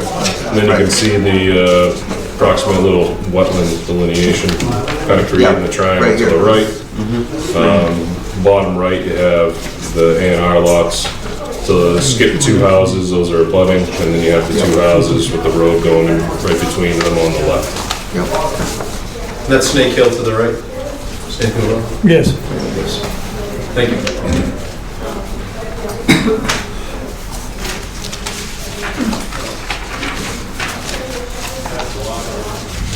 Bear with me 1 minute, please, to answer your question. When you made the comment that you agreed with all the points that they made, whatever, are you talking about, there's 2 reports? There's a report to us, and then there's a combined report. So there's a report to you, talking specifically to the planning board about stormwater. It has 6 items on it. That's the letter that I'm specifically talking about. The larger letter, we were able to get a draft punch list, which we kind of responded to already. Some of those responses were incorporated into that revised letter that was kind of brought out earlier today. That one dealing with more of the NOI specific application. I have it with me, but I kind of see that more looking towards the conservation. I just wanted to clarify that. Yes. Talking about that letter. Yes. August 20th. August 20th. August 21st. August 20th was a draft. So again, bear with us. A lot of work got done in the last 10 days. Okay. And we received draft copies and final copies along the way. Again, thank you so much for all the work you've done. Absolutely, and I want to just make one clarification. There is no combined letter, so there are 2 Yes. standalone letters, one relating to stormwater and the purview of the planning board, the other related to the notice of intent. Exactly. And what is a little bit confusing to us is the notice of intent came to us first. Okay. And I went through it very carefully, because you know how I go through those things. And then I realized about page 7, Yep. that it was great reading, but all my notes aren't going to happen tonight. I might be in the back of the room in a week or 2. So I will say, just to expand on that, the notice of intent letter actually does say, geez, let's see, notice of intent and open space development wetland permit. So it does kind of touch a little bit about some things that were already accepted. The conservation analysis, some other items. That are in there, and that's generally our points of contention in there. What I was referring to was the dear members of the Conservation Commission and Planning Board. Yes, I believe Chase Bernier from our office, he referred it to both because there were some OSRD comments generally made. Yes. And we're going to obviously defer to you have local counsel, and you've made some opinions on that to date. I think what Chase is trying to talk to here is really just about open space and the ability to clear the counts of that. And to compound on that, if we have time tonight, I would certainly love to have the planning board's opinion, being that they're the deciding factor on the conservation analysis and the OSRD application. Our meeting schedules right now, we have conservation on September 12th. So that means that we'll be able to see you again without any real direct information from the Conservation Commission. So in the essence of time, anything that we can pick out from the DARE Conservation, members of the Conservation and Planning Board letter to discuss tonight and to kind of roll into our responses would be helpful. But I do want to specifically address the ones to the planning board directly tonight at a bare minimum. You're going to make me pull out my notes?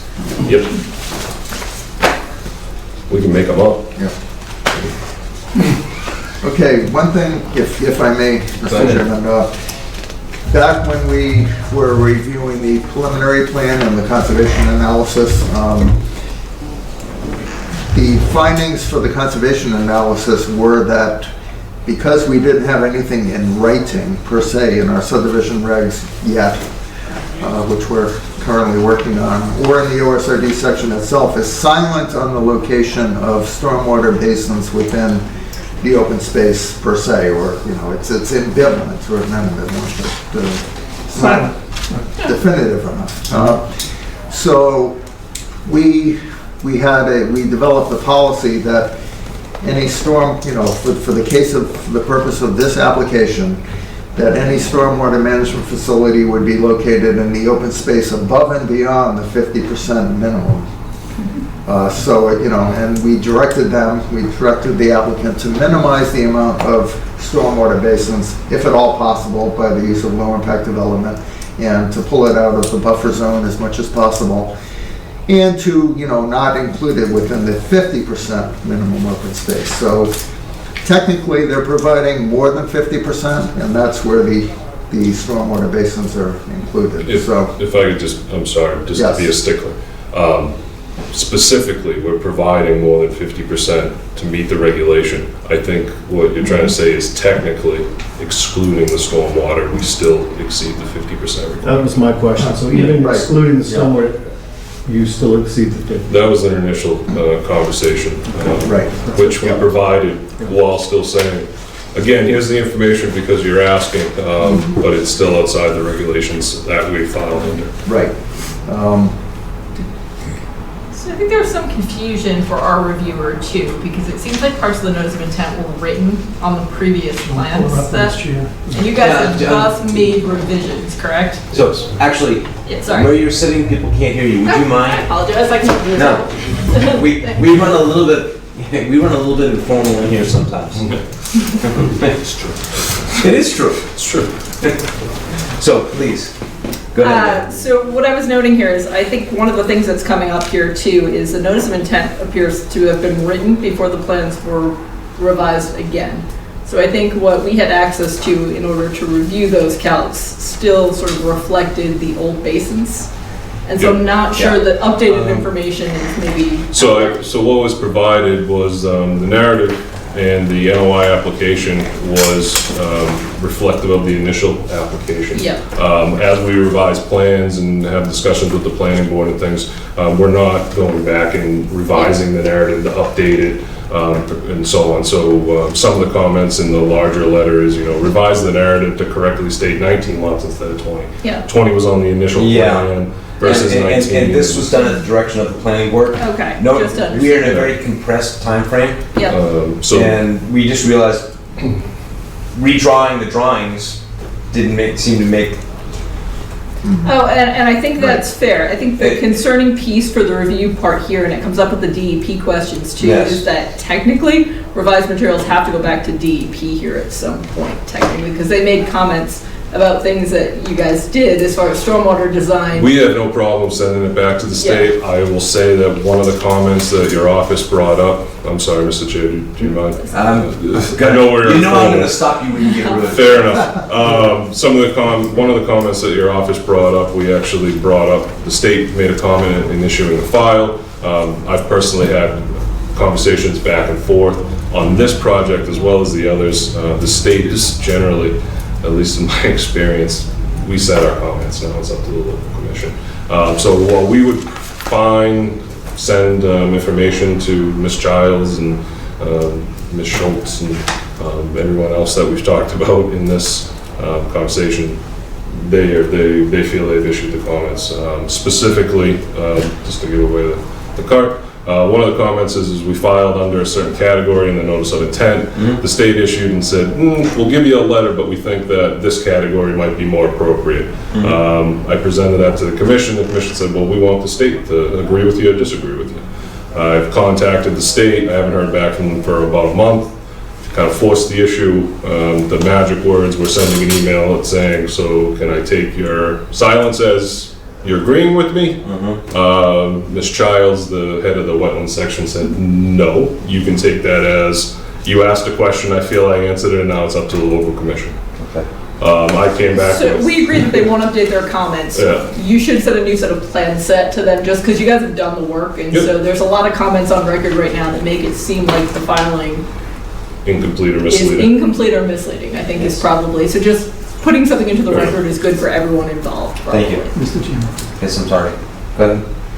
can I make a recommendation that we let the applicant take us through number 1 to 6, and then we can finish of the DSC report? And I'm not sure we're able to get to the longer version at all tonight, which is mostly to do with the wetland and those of intent, but No, I'm gonna stick with the piece for us, stormwater management peer review definitive subdivision plan so we, from BSC.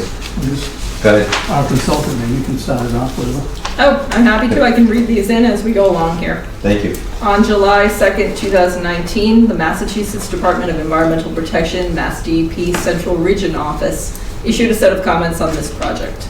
Since the release of those comments, the applicant has revised the project plan set and accompanying stormwater report to address these comments. An updated set of project materials should be submitted to Mass DEP for their continued review and records. Again, noting that potentially they will not continue to review it based on their manpower, but just having the set of the plans and the stormwater calcs, which are complete, is in everyone's best interest. Yeah, I agree. I don't think we're gonna hear back from them. We are gonna be sending them an additional check. So it's another mailing, it's another plan set. We don't have a problem. Thank you. Comment number 2 is based upon the applicant's identification of estimated seasonal high groundwater conditions at approximately 26 inches below existing grade throughout the site. Additional information regarding construction dewatering methods should be provided by the applicant for the board's consideration. So this, agree with the general that dewatering is going to be a concern on the property.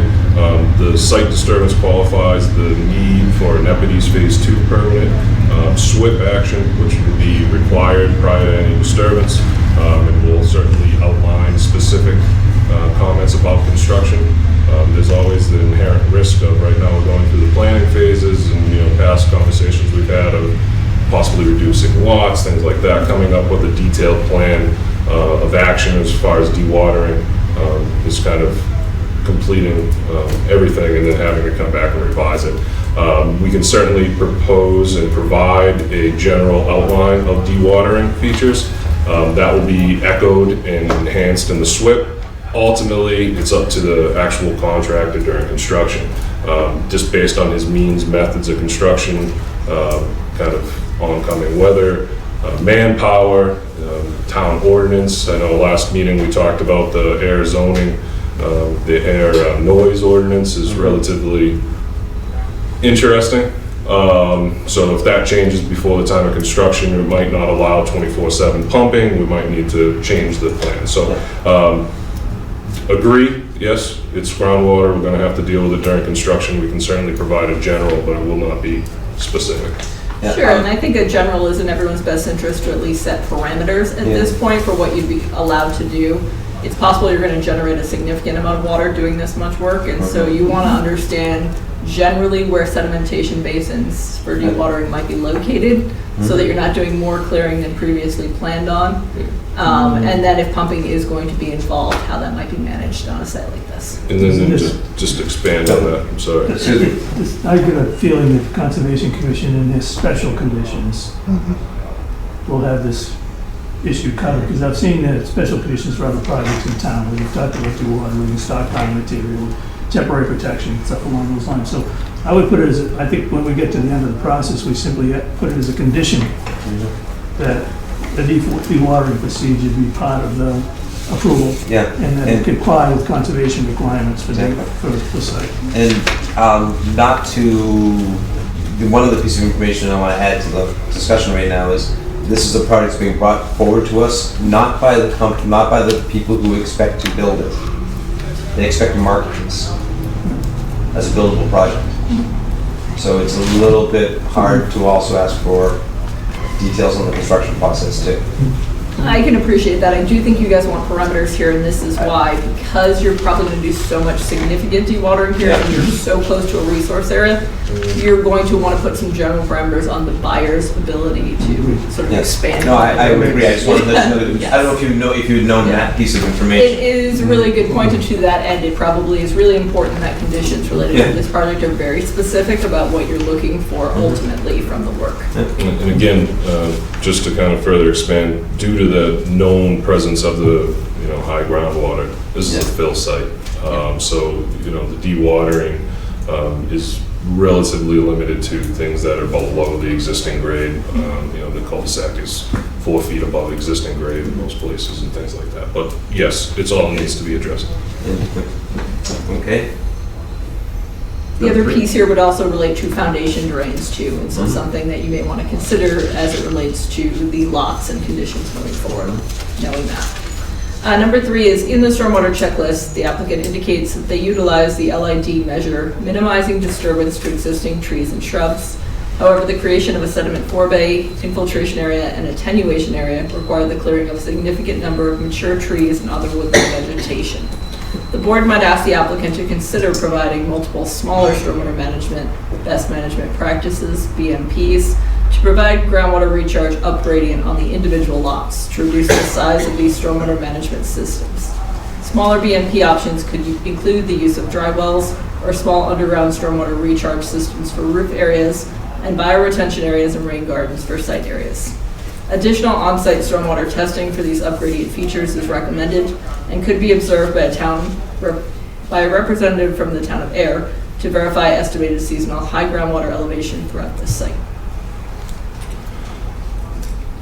So this comment was actually initially brought up during the initial, at that time, individual broken up components of the stormwater would actually be counterproductive due to the existing soils on site, dry wells, things like that. We've reflected in the drainage analysis, C soils, A, B, C, D, C soils have relatively high runoff rates, poor infiltration rates. So any dry wells and things like that, due to the condensedness of the house locations, would more likely have overflows. Overflows would then need to be collected, routed, and then attenuated still in a basin.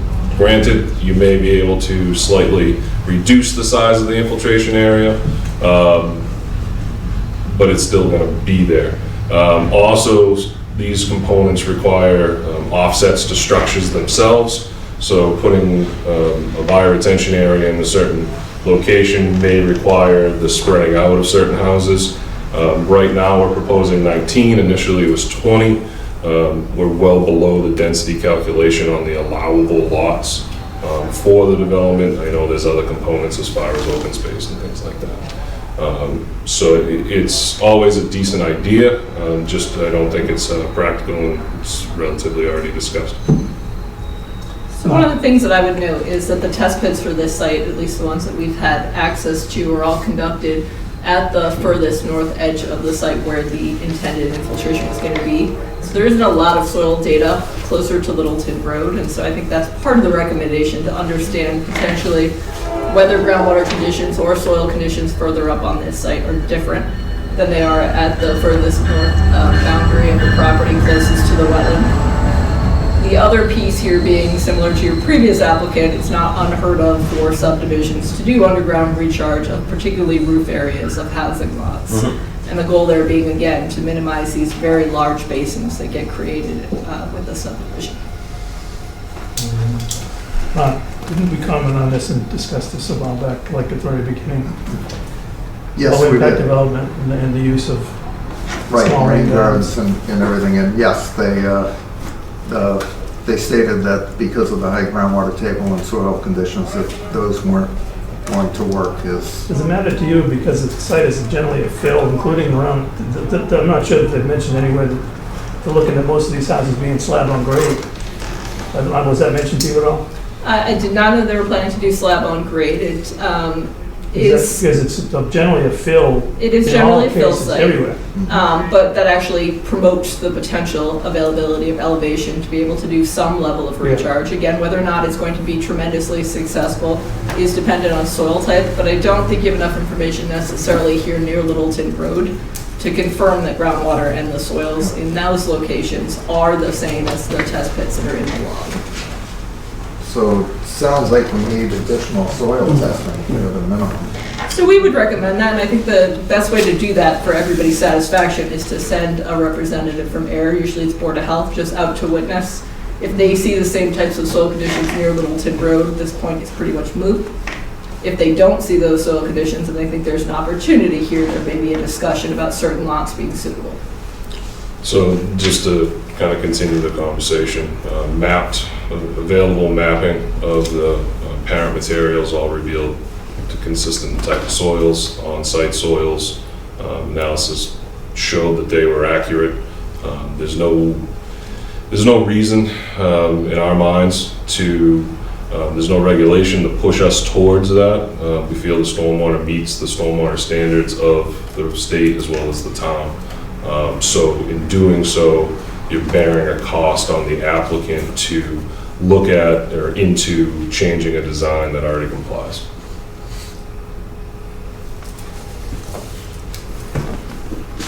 Okay. Interesting. Think about it.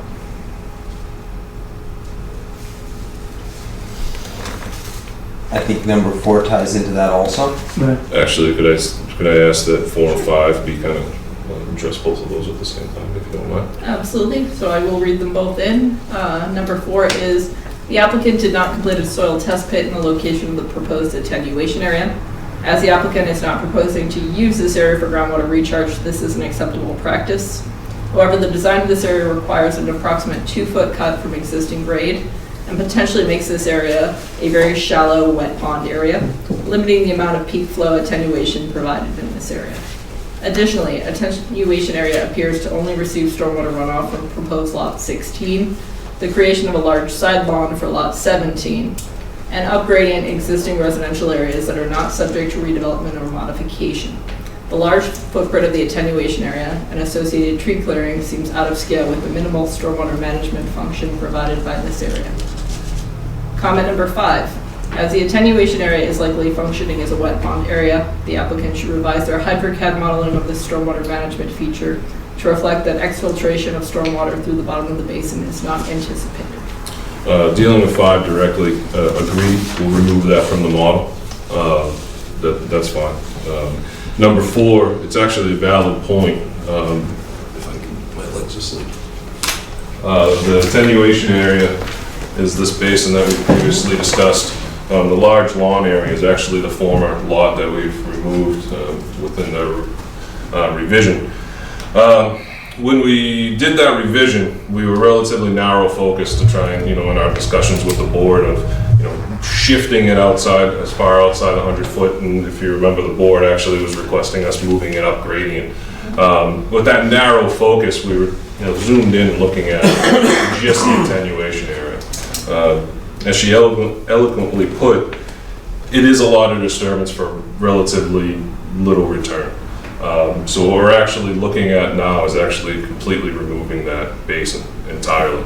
What that will allow is the potential. We're looking at it, the numbers seem promising. I don't have any revision or anything stamped with me tonight, so that's why I just want to say they're promising. We may have to extend the drainage swale a little bit farther and then mess with the control or the outlets out of the infiltration basin.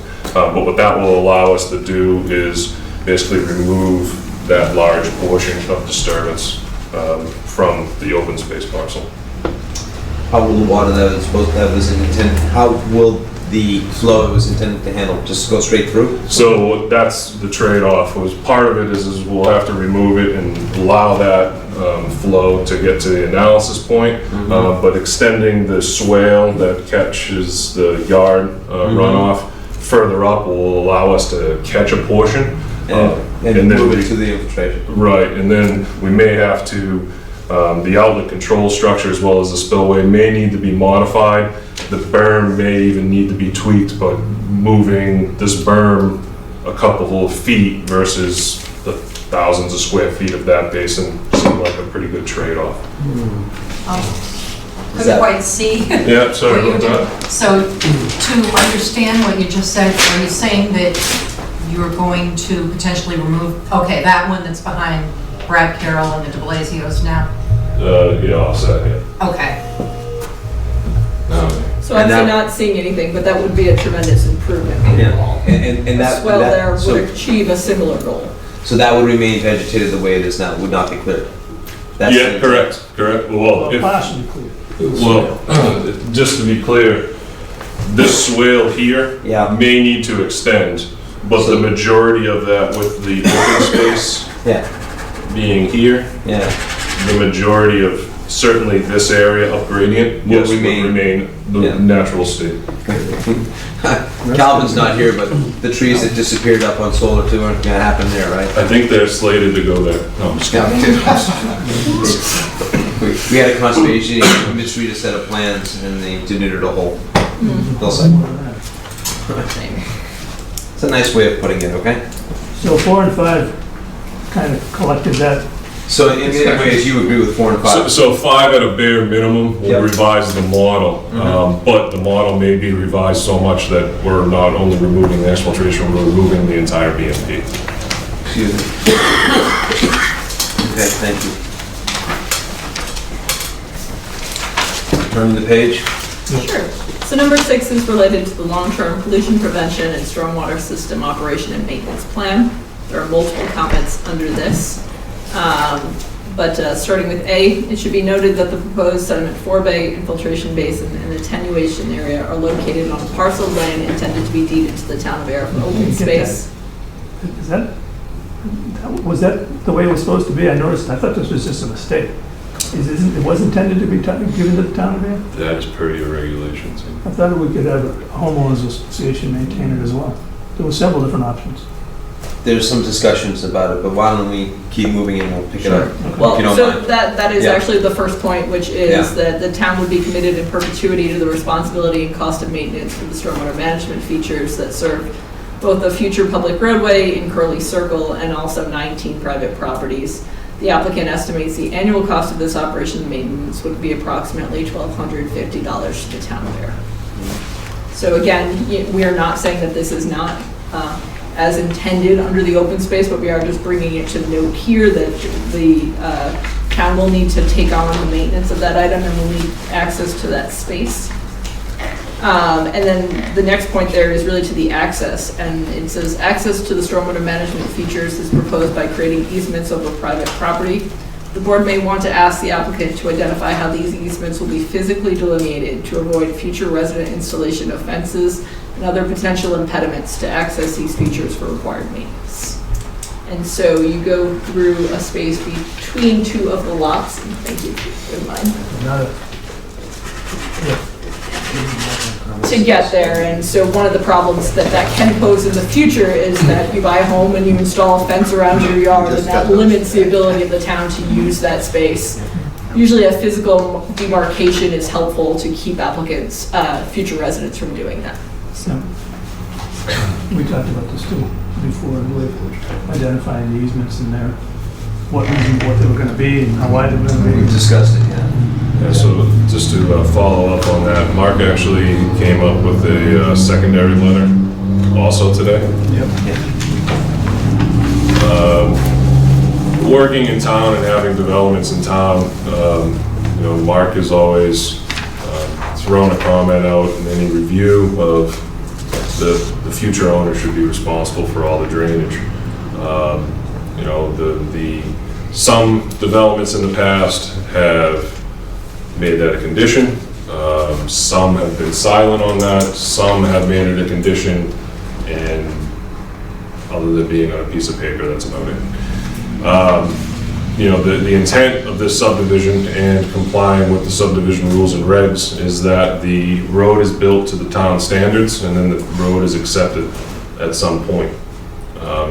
Accepted by the town and maintained by the town. That's the whole point of, complying with the standards that you have. There's a long view of the drainage that's associated with the road, comes with the road and its acceptance. The question of the cost per year is a question of during construction until acceptance, surely it is the development or the homeowners association's responsibility. The question then becomes is once the road is accepted, what is the limit? The $1,200 that was mentioned included the cleaning of the sumps within the catch basins within the roadway. I don't know, Mark's not here, I don't want to speak for him, but he might have some comments about some local people opening up his catch basins at a lackluster rate or something like that. So that kind of comes back to what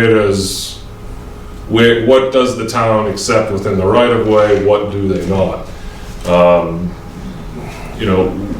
The the proponent is building things according to the town standards. The question then becomes, why would this be an exception? Well, I was curious, because when I read about this, you're talking about the stormwater catch basins that are in the actual roadway itself. Correct. But I also read it to include the easement back into the... 100%, but we also need to define one way or another. So again, the $1,200 that we mentioned annually includes $250 per sump to have it backed or sucked up, or clamshelled or something like that. So what would be, it's a continued conversation of what would be the requirements to kind of be met. As speaking for the proponent, what makes this different than a subdivision that's accepted in the town, has accepted the stormwater management areas as well? One of the things in the past conversations was trying to remove the stormwater from the open space. Our proponent, or our position at that time was, well, hold on, if you're gonna maintain the stormwater, why do we want it on the private property? Why don't you have it on your own land? So there's some thoughts and kind of comments back and forth. As far as easements and things are concerned, we do provide an easement. Mark made a comment. The subdivision rules and regs have minimum utility easements widths. Right now, that is substandard to that requirement. It needs to be 20 feet, I think. Yeah, he mentioned 20 feet. Right now, it's 16 and change or something like that. Okay. So we can certainly mark that. As far as homeowners building something like that, having a survey component in my company, it's actually what keeps us in business. People building things where they think, yeah, I know they're there. And a lot of conversations about, no, you don't actually own to the road. There's a space there, sorry. So, any fences and things like that, a homeowner can do what they want when they're not looking. Unfortunately, that easement area is going to be included in their deed. So a physical marker or a legal description, it really kind of comes back to any other, an A&R lot, for example. Someone wants to build a new house, they want to put a nice fence here. Well, unless they hire someone saying where it is or read their deed, they're just kind of guessing in the wind. So, we don't have any opposition to the comment, and they're all valid points, and I think the comment was just to make the planning board aware of conversations that may need to happen. As I said, speaking for the proponent, we're kind of the position of what makes this different than any other subdivision and drainage requirement. The 19 new homes will be taxpayers. I know Mark makes the comment based on his budget and the bottom line that he sees right now. The taxes increase or potentially allow him to increase that budget to allow him to have the manpower to provide these services. So,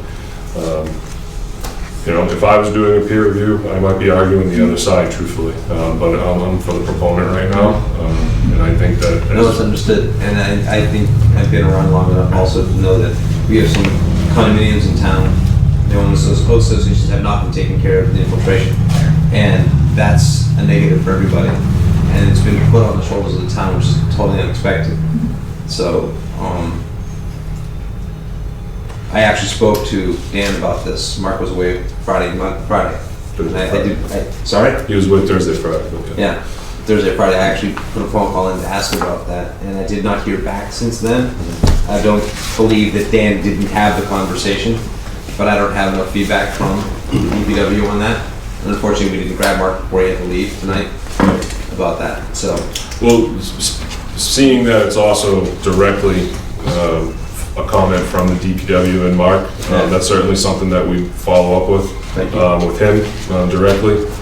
Not to take it out of your hands or anything like that, but as I mentioned, I can think of a handful of developments that I've done with previous boards in town, and as I mentioned, I know one that never was brought up, one that it was and never enforced, one that was meant to be enforced, and it's kind of all over the place. I think we probably need to work with the DPW on this to figure out what the next direction is, so that as we go forward, we do have a standard. We've got a planning department. Things are changing, man. Things are changing. We're not going to get it right every time, but we're going to do it the same way. Things are changing. Things are changing, yeah, exactly. So, those are the 6 comments that are directly to the planning board, Ken.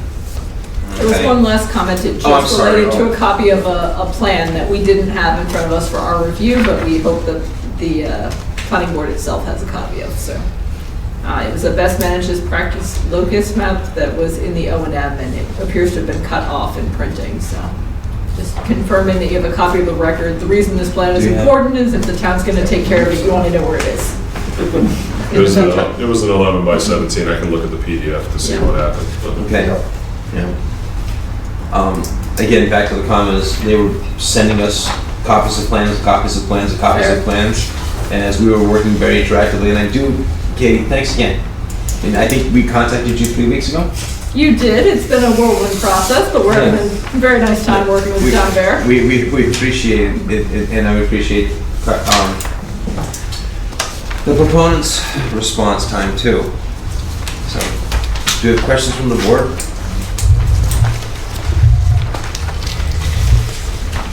Carrie. Huh? The only Ken was question, letting me go first, which is very nice, so no, I don't have any questions. we're on the table. I just want to appreciate John? Nick. Nick, I'm sorry, Nick. That's right. Your willingness on point number 2, just a general outline for dewatering. I would appreciate, I think we all appreciate seeing that, because I think Katie's comment was correct, that given the nature of that site and its complexity, at least we want to have enough information about what the general issues are so that we know if they have any greater impact on clearing and other issues, and I think that would be very helpful. And yet, at the same time, respect, of course, you cannot provide the absolute detailed ones, et cetera, et cetera, et cetera. So thank you. Just underline it, yes, a general outline would be great. I'd say that I'd like to make a comment on the cooperation on items 4 and 5 by the applicant and engineer and the consultant, and that if we can remove that attenuation area, then in my estimation, the value of bringing in the consultant was well worth it. I agree. Because that would make a major impact to the neighborhood. Yeah, I believe. right. Because that was something I was working on from the Significant very improvement. beginning, was asking about that, so I'm happy to hear about that.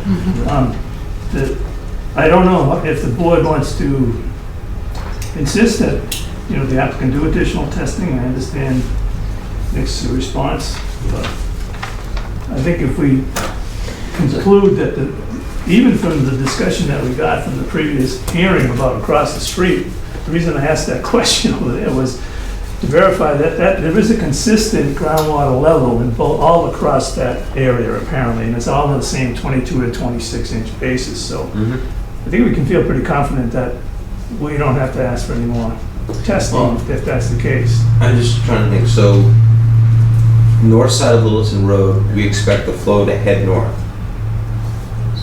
Yes. Okay. From Littleton Road From into Littleton the Road site. towards into the site. Correct. Okay. The other side of Littleton Road pitches away towards Bennett's Brook.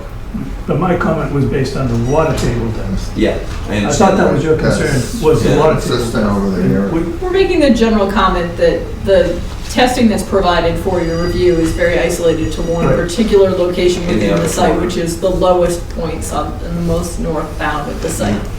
To really evaluate that you can't do it in other locations in the site, normally you would distribute test bits a little more randomly throughout the site to see more pockets of material, as a general comment. Okay. I thought we put one in the road. I agree with the I have to comment. double check. Yeah, It's I been so think long it's since 4 we've done them. that came through Pretty my package. consistent. There were 2 that were in the I would infiltration assume it's pretty area, consistent. one but within I'm the also- swale, and one just outside the attenuation area, which I think was the location of the previous Yeah. footprint, so. I think we were I think the intention was to have one in the road, just, anytime you put a road, you want to know the depth of groundwater, if you need any under drains, general depth.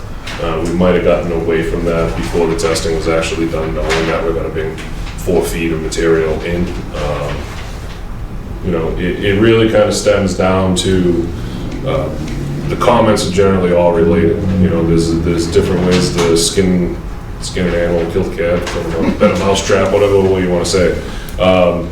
With this complying, we understand the comment. However, More information is always good. However, if we're not going to break up the drainage into multiple locations, then having the additional information would be good for the potential house builder. But other than that, we're not using it for anything for permitting or design wise. You know, and it still comes back to the slippery slope of requiring to do so would be rejecting something that complies with the standards, not only your own, but also the state standards. As I said, you know, better mousetrap, different ways to, you know, set up a snare trap. So one of the things I've been wrestling with is, as I think about this, other ways to attenuate the water and the runoff. The project we're looking at is the product of a lot of work and a lot of time spent and a lot of time on the property. And if we were to discover that there were soil samples that were different? I was going to say beneficial. Excuse me, I get up at 3:45 to go to work in the morning, so at 9 o'clock at night my brain goes a little asleep and I've had a head cold. So I'm wondering,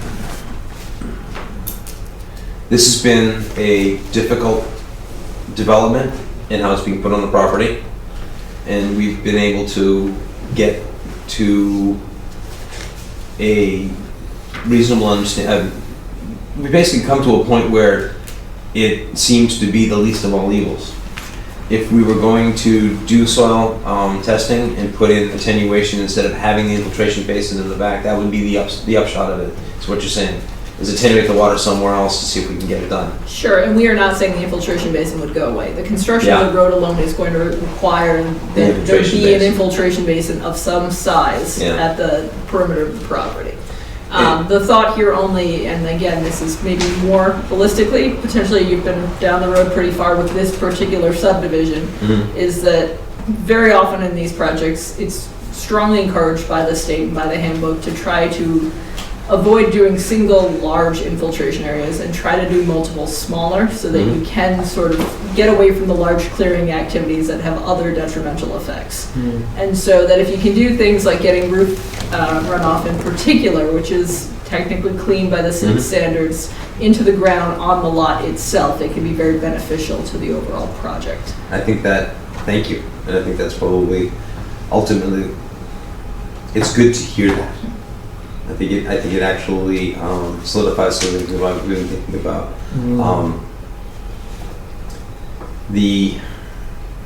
I'm sorry, go ahead. Well, completely agree, but again, We talked about this. Again, with the fact that the- the site was a complete fill. Yeah. but again, It required with clearing, extensive the clearing. parent materials, even though the fill allows an opportunity for the installation of chambers and things like that, the receiving material is still slow. So we're gonna have to attenuate the standpoint of, yes, the roof is considered clean as long as we can get it into the ground. Any overflows as soon as they hit the ground are now considered dirty. So we may need to come up with outfalls. We may need to put additional BMPs around the edges to collect those outfalls. Also, being a devil's advocate, right now the infiltration basin is sized for all impervious surfaces from the property. If we start adding individual recharge areas, things like that, that's up to the homeowner to maintain their gutters, maintain their area. If they don't, we're right back to what we've designed right now. There's no prohibition on any homeowner from putting a rain barrel, or if they're really interested in, interested in the environment to try and infiltrate as much as possible, putting those chambers in themselves. Anything would be a benefit. Similar to our comment about it, the effort to save trees on the property should be made. They're not going to be made near the road. Any trees that are saved are going to be around the periphery of the limited clearings due to the actual house that are proposed. So we're trying to propose, I don't want to call it a worst case scenario, but we want to provide a pessimistic, realistic representation of the site. Do you perceive the HydroCAD rework changing much of this? Not at this point. You said you started working on the HydroCAD to remove the smaller front face. Just to remove the attenuation area. The attenuation Yeah, area. we're not focused on trying to break up some of the other areas at this point. Thank you. Just before we jump away from that, I can appreciate that you guys have gone very far down the road on this.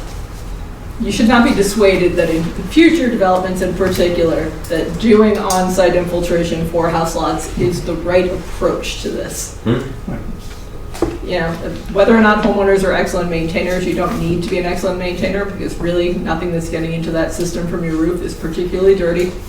And your overflows would be the same overflow that you have today on this property. It doesn't get into the underground, it just overflows at the gutter line and at the overflow spillway, so it would keep the same pattern. So again, you don't necessarily need worst case scenario for subdivisions, and individual infiltration is still a great practice for this type of work. Thank you.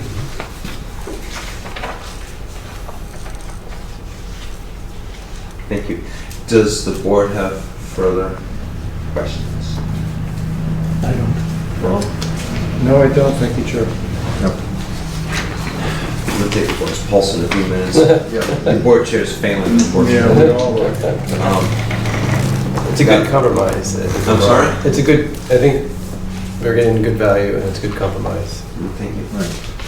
So the outcome of this is, you're gonna say, I'm going through this one, we've discussed them all, just to double check. Yes, sir. Nick, Yes, sir. the plans that we put together in response to number one. So just to go forward, we are planning on providing, as we mentioned, we're going to compile all the outstanding comments and provide one response letter and hopefully one revised plan set. Okay. Again, with your next meeting on the 10th, not talking with Conservation Commission until the 12th, that may necessitate us responding to the larger letter immediately to try and have some back and forth to try and get back to the one additional plan set revision. But yes, everything that we mentioned today, we will put in writing just for the record to kind of reflect the plan set. Okay, great. And I have a letter from you today doing the extension to the 26th, correct? That's correct. Okay, good.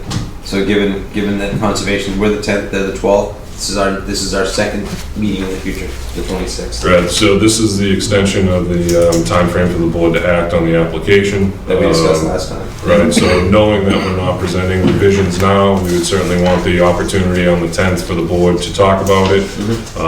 Potentially, everything goes well, vote to close and grant, which would then allow the drafting of the decision for the meeting on the 24th, and then give Mark a day and a half to get it notarized and get it to the town clerk.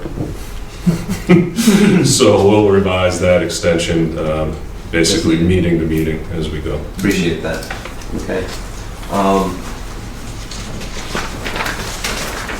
Comment 2 was dewatering. Excuse me, so. Go ahead. So we'll put in some comments about the dewatering that will take place. Yeah, we'll most likely take the opportunity, since we know Conservation Commission has historically always asked for that also. We've typically tried to fight away from putting it on the actual plans, tried to give them sketches and general outlines that then be reviewed prior to implementation. That kind of falls under the boots on the ground of the conservation agent. That's why we typically try to leave it for that. But yes, anything that that bears fruit will be mentioned in our response letter, and we'll also provide. Okay, I'm going to jump over 3 for right now because we just discussed it over and over. And 4 and 5, you're on board with and working on that. Correct. Every effort will be made to eliminate the attenuation area and minimize any additional impacts that elimination would incur as far as, additional buffer zone to the infiltration, making it larger. 5, we'll agree, we'll do that regardless, but again, it might not be known because it might be completely removed. 6, we're going to talk to DPW and figure that one out. I'll reach out to Mark actually about that. I will also follow up with a conversation with Dan in Mark's office. Yep. Over the next couple of days. It always is an interesting conversation of an open application, having we don't mind playing by the rules, we just need to know, so, you know, make. We're writing them as fast as we can think of them. That's, I understand that, I appreciate that. You know, listen, the fact that Cal sat here one day and said, it's like the OSRD was written for this piece of property. Kind of. Hey, at least I maintain my sense of humor. Okay, and yes, we do believe that we have seen the best management practices locals. I do believe we've seen that in the PDF. Mark assures me he believes he's seen it, so Yeah. we'll just make sure that the PDF file is not corrupt. You'll have one final set of plans anyway with the changes, so But, we'll all well, back together. again, the hope is to, as you said, you know, we clear a small forest, printing these plans and making the copies. We'd like to try to, based on all the conversations of getting to this point since the preliminary, geez, I think that was last spring. You know, we certainly want to get to the finish line. Yep. So, we have a letter from GPR extending now to extension of the time frame for the board action on the definitive subdivision open space residential development plan for John Carroll Reserve to September 26, 2019. Ken's out of the room, but I was going to accept a motion to accept the letter. It's up to the board. You want to wait for Ken to come back? Why not? And you'll be taking up, it was funny, we did get the air conservation letter first, and started going through it, sir. But I don't know that there's anything in here that we, The only thing that I'm gonna, well, Mr. Diskin's out of the room. Yep. He read this, and he said to me, it's like I wrote it. Ken's It's a high compliment. Ken's, it is. Yeah, It is. it is. As I read it, I heard Ken's voice in my That's head. scary, Actually, I will give Chase that compliment. Huh? Wow. Yeah, no, we all read this, and I literally thought of Ken while I was reading this, and I'm embarrassing you, Mr. Diskin. I'm saying that as we read this letter, we all thought of you. I thought of myself. Yeah, that's what I told them. I'm not going to dig through this now in the interest of time. Yes. Okay. Mr. Chair, Yeah. actually, if I could just ask, can we just confirm that during the initial reading of the definitive, the planning board moved to accept the conservation analysis as provided last fall? I believe that was one of the recommendations of staff at the time. I just wasn't at that meeting. Yeah, the board did. But we did. Yeah, We've did. done that. Yes, that was done. The only reason is that there are a couple of comments about the conservation analysis at the tail end. Okay. You know, I don't want to say, you know, Like I said, I stopped reading around page 7 when I realized. That's so, Yeah, the board did accept the conservation analysis and made some comments on it.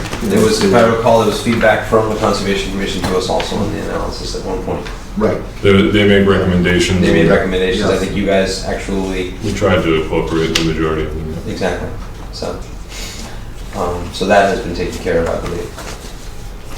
Okay. I think that was. There should be a motion to continue to. Yeah. So Ken, while you're out of the room, we had a letter from GPR asking for, so I'm going to take a motion to accept the letter from GPR to extend to the 26th at this point. So moved. Motion for action.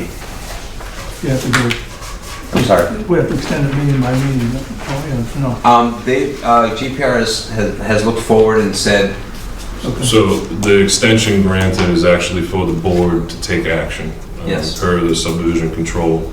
That's what we've extended to the 26th. We're actually going to ask for a continuance to the 10th, hoping that we have revised plans and response letter that we can discuss. that we can discuss on the 10th. That's Exactly. correct. Yeah. Basically, you're saying 2 meetings up, but we hope to be ready in a meeting. Yeah. Well, again, logistically wise, even if you close the hearing on the 10th, Yeah. you're not going to have a decision to file with the clerk. Right. So Exactly. if I tell you that we'll extend it to the 12th, it's not realistic. Exactly. Yeah. Did you get that? I get it, yeah. Okay. Okay. Yeah. I just want to make sure everyone's on board with the acceptance of the letter from GPR. Okay. LR Properties, which is also John Carroll Reserve. You guys get more names. We don't make them up, truthfully. I like Road A, Road B. So, do I need a motion to accept this letter from GPR? Yes, Then you do. action until, Yeah, you could, I mean, accept a motion to accept motion's never hurt. GPR's. So moved. Thank you. Seconded. Seconded, moved and seconded. Any further discussion? Hearing none, all in favor? Aye. We'll continue to work as hard as we can to keep this moving forward. Thank you. Thank you. You'll be back And in a motion to continue. Oh, we need a motion to continue the John Carroll. 10th, excuse me, 10th. Till September 10th. September 10th, so moved. Thank you. Seconded. That's the rule. Moved and seconded to continue the hearing until, continue the hearing on John Carroll Reserve Open Space Residential Development until the 10th of September. Any further discussion? All in favor? Aye. Opposed? Thank you. Are you, Katie, are you Thank you. coming to the conservation meeting? Chase will attend, Chase will, Bernie from our office Yep. will attend. Yeah, I'm gonna declare a break for a few minutes, guys. I'm out. Thank you, Julie. Okay, thank you very much. Do I need to do anything to No. say sayonara? Thank you.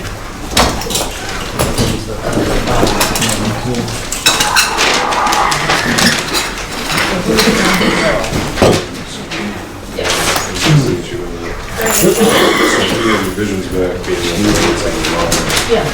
The next item is the site plan review. I think that's just an infraction. We'll see, Yes. seeing that, We're gonna jump right over. Sending Carl home. if available, not. I'm done with. Would you hold back an all clear letter, I guess? Yes, but I think technically they're in favor, but she's Sure. Thank you. you know, I'll watch it it's on fine by TV. us anyway, it's been a driving person. Feel better. Any actions? I just wonder.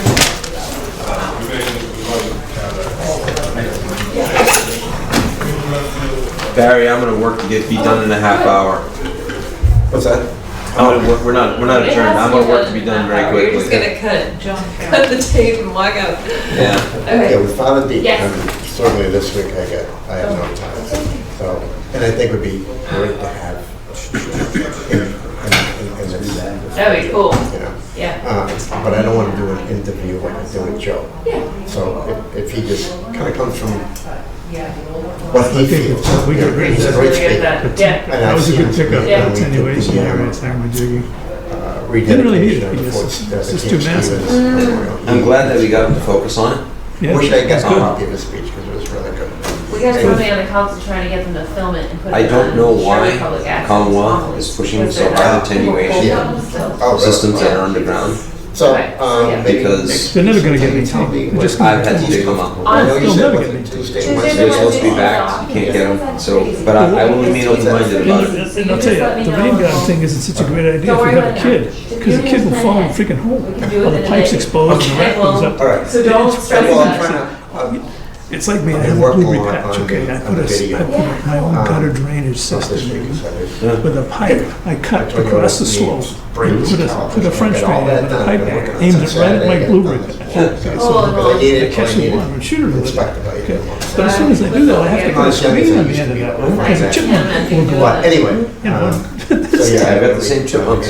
So here's something fascinating. Next week. The chickens, there's a lot of maintenance. if the chickens come across a mouse in their coop, they just launch themselves after it. Chipmunk does what it wants. You know It what? goes under the chicken, Not, through the legs. it's only if we go Chicken a up couple here. weeks out on the 22nd. It's amazing. We used to Yeah, have a lot we- of chipmunks. No, I know, I don't think we'll get there, but he goes on vacation First around time we then, had so we'll get into I that. just damaged cars. Yeah, this week. He's home, there's not much else, and he doesn't have much preparing to do because he speaks Yeah, no, he's- typically pretty. What time is it? I didn't bring my watch. It's 9:05. So You don't need to watch I'll this have clock. to go look over there. You don't do that? No, not usually, but I do now. Us cool kids do. I just pretend I'm waving at Barry. Okay. Bye. Bye, Ruth, have a good night. Jonathan worked today, so he's tired. Sorry? Jonathan worked today, so he's tired. It's newsworthy, right? Takes it easy during the day. So we have, we're back on, but anyway. So to get back here, I want to talk about the agenda quickly.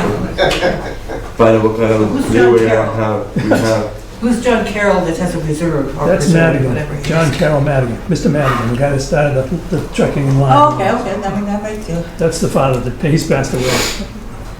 Okay, now you say Madigan, I know. Yeah, that's him. J.C. Madigan Trucking, J.C. Oh, I know, Madigan. yeah. I just didn't know who, we invent these names. and- We asked that question a few meetings back. I must have slept through that one then. That's how we found I out. slept through that meeting.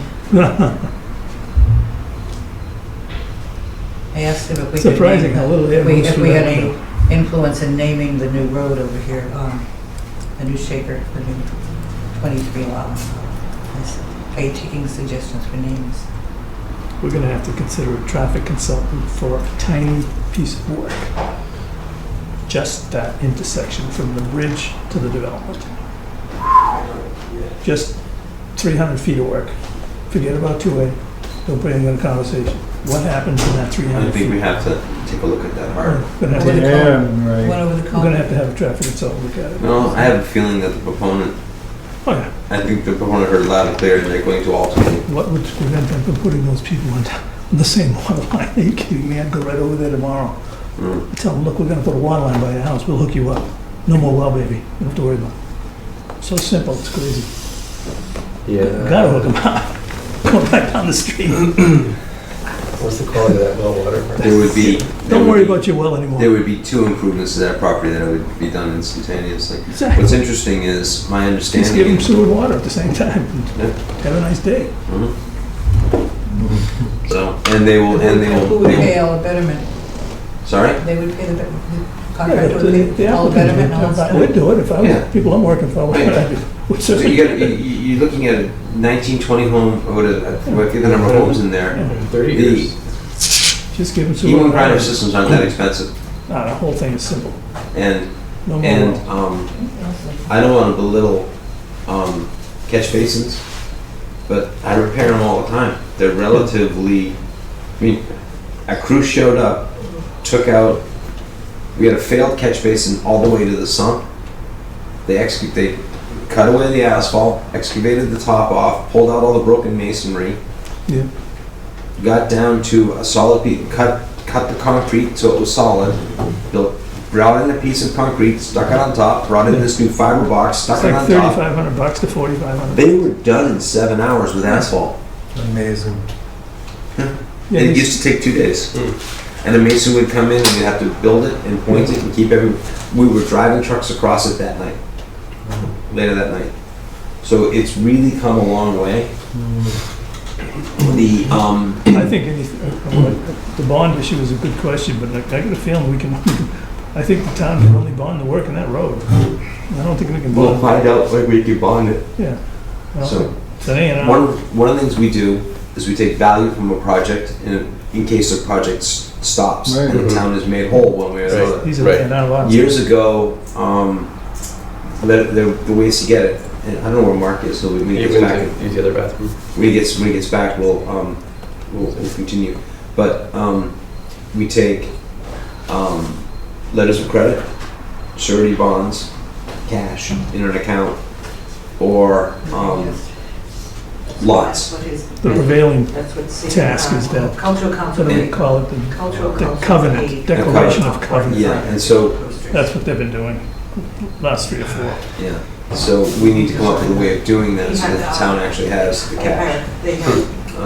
We can talk about what happened on Central Ave on a much later date.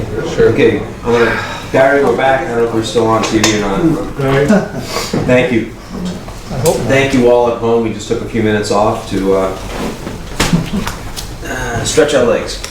Our agenda has a couple things on it, okay? And I'm going to ask a question and upset our planner, I'm sure. Time is getting late. Right. Okay? And there's a couple things I want to take care of, and I kind of want to do some horse trading here on what we can do. Sure. We've got, except for Ruth, we've got nobody left in the audience, so I don't think there's anything on the agenda people are going to come for. The zoning bylaw, I'm just going to jump down to the proposed zoning bylaw amendments. Yeah. Those were sent to us, okay? The draft subdivision regulations, we pushed some of this before, and we're pushing some of it, I'm going to ask them to push it again, depending how long you think we need to take on it. What's your guess? we would need to take a fair amount of time on it tonight. Yeah. What I was going to ask about the zoning bylaw amendments is Carly has required me to get authorization from the planning board to send all of these to town council, and with any comments that you might have from prior review of them. Okay. I can just briefly mention what the intent of these are. Please do. Okay, so the first one is to replace the formula that has caused so many problems for us in the subdivision, in the OSRD bylaw, with the requirements for a yield plan, which is sort of the original old-fashioned way of determining the number of lots in a subdivision. Okay. So I did a lot of research. I looked at like 4 or 5 towns, and I came up with a list that you see in red for yield plan requirements, which are fairly close to what we would require in a preliminary subdivision. Right, the familiar, yeah. Right. The intent is to keep it fairly simple. I ran this by a few planning colleagues of mine who thought it was really good. And you know, they suggested a few minor tweaks, but I think this one is fairly good to go. Okay. I think this will help us out tremendously. Okay, so that's the yield plan. Okay. Next, for accessory apartments, you might recall that due to concerns of the building commissioner back in 2018, when we originally brought the entire updated zoning bylaw package to the annual town meeting, we removed the accessory apartment section out. Yep. So we put it back in there. The building commissioner still had some concerns, and so I added a few provisions in there that weren't in the original version by the consultant. Who wrote this section? That was originally written by the planning consultant who did the zoning bylaw update. However, I added a few items, especially number 8, number 10, and number 12 are new, totally new, and which I believe need town council review. In discussing these with the housing specialist who works with Alan here, she felt that maybe some of them might be pushing a little bit too far.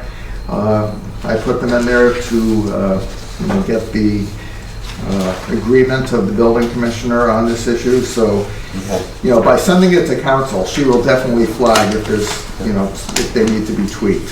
So I would like to ask you to add something. Yes. In the definition. For accessory apartment. Accessory apartment definition. Yep. I'm gonna read it as it currently sits. Okay. Accessory apartment, a dwelling unit subordinate in size and accessory to, excuse me. I'm gonna try and read it.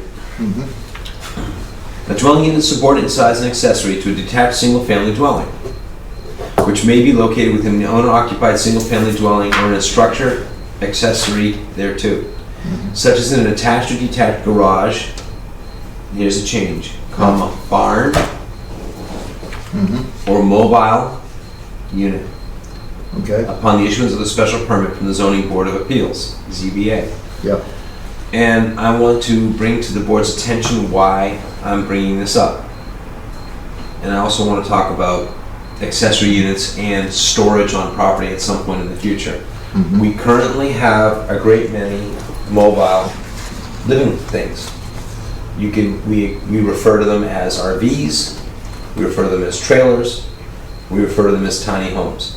One of the ways that, tiny home will come up in a moment when we talk, accessory structures will come up in a moment when we talk about short-term rental.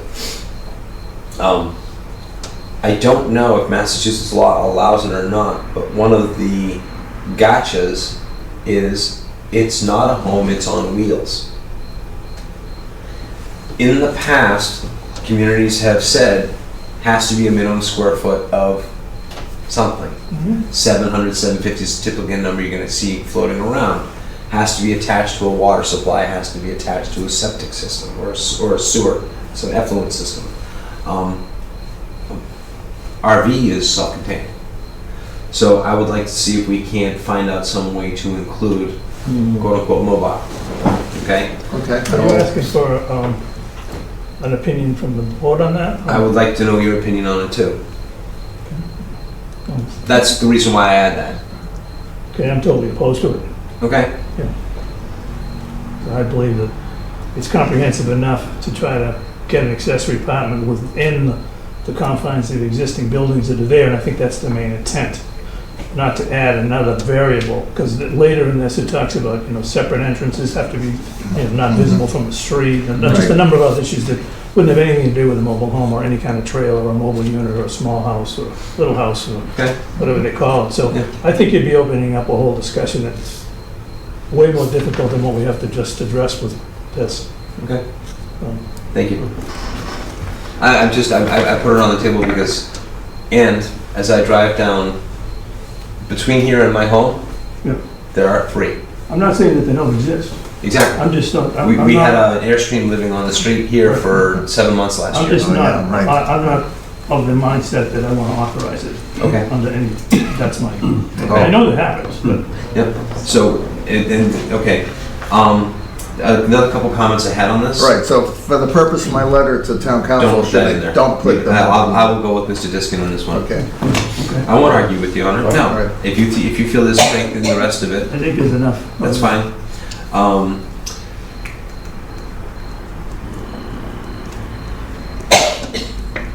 It's implied throughout this, and I may be missing something also. And I wrote in the margin here, in compliance with the zoning district. We have different zoning districts in town. And you did include at the end of it, in a comma format, the residential use and accessories are allowed. Yes. I found the table much more easy to read. I actually checked my table for the different districts. Right. Okay. But that's okay. So the intent is that will not change, correct? Right, yes. Okay. The intent is to allow it by, for most of the districts, it was a special permit through the ZBA. And that's how the original zoning consultant wrote it. So we're making it special permit across the board. I think there was one district where it was permitted by right, but building commissioner felt, and I agree that it gives the town a little bit more oversight of these But it's apartments. special permit by the zoning board of appeals. Okay, yes. just so we're clear. Because they do most of the housing special permit types. Yeah. Which puts us in an interesting conversation when we have a residential district that allows a single family home. Accessory uses by definition are allowed. If your zoning is for a single domicile on the property. But these are accessory apartments, and they're meant to go within a single-family home. Okay. I have a couple questions. That was the whole intent. Go ahead. The gentleman is completed. Yes. And I'm not sure if anyone else has any questions, but I was kind of curious with the very first requirement that it only applied to owner-occupied single-family dwellings.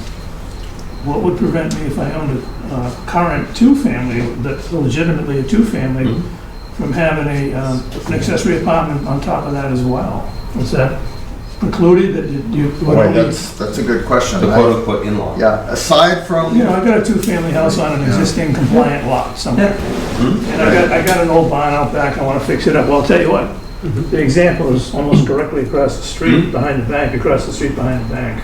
But this way, sorry, over here, where my brother-in-law did that, fixed it up.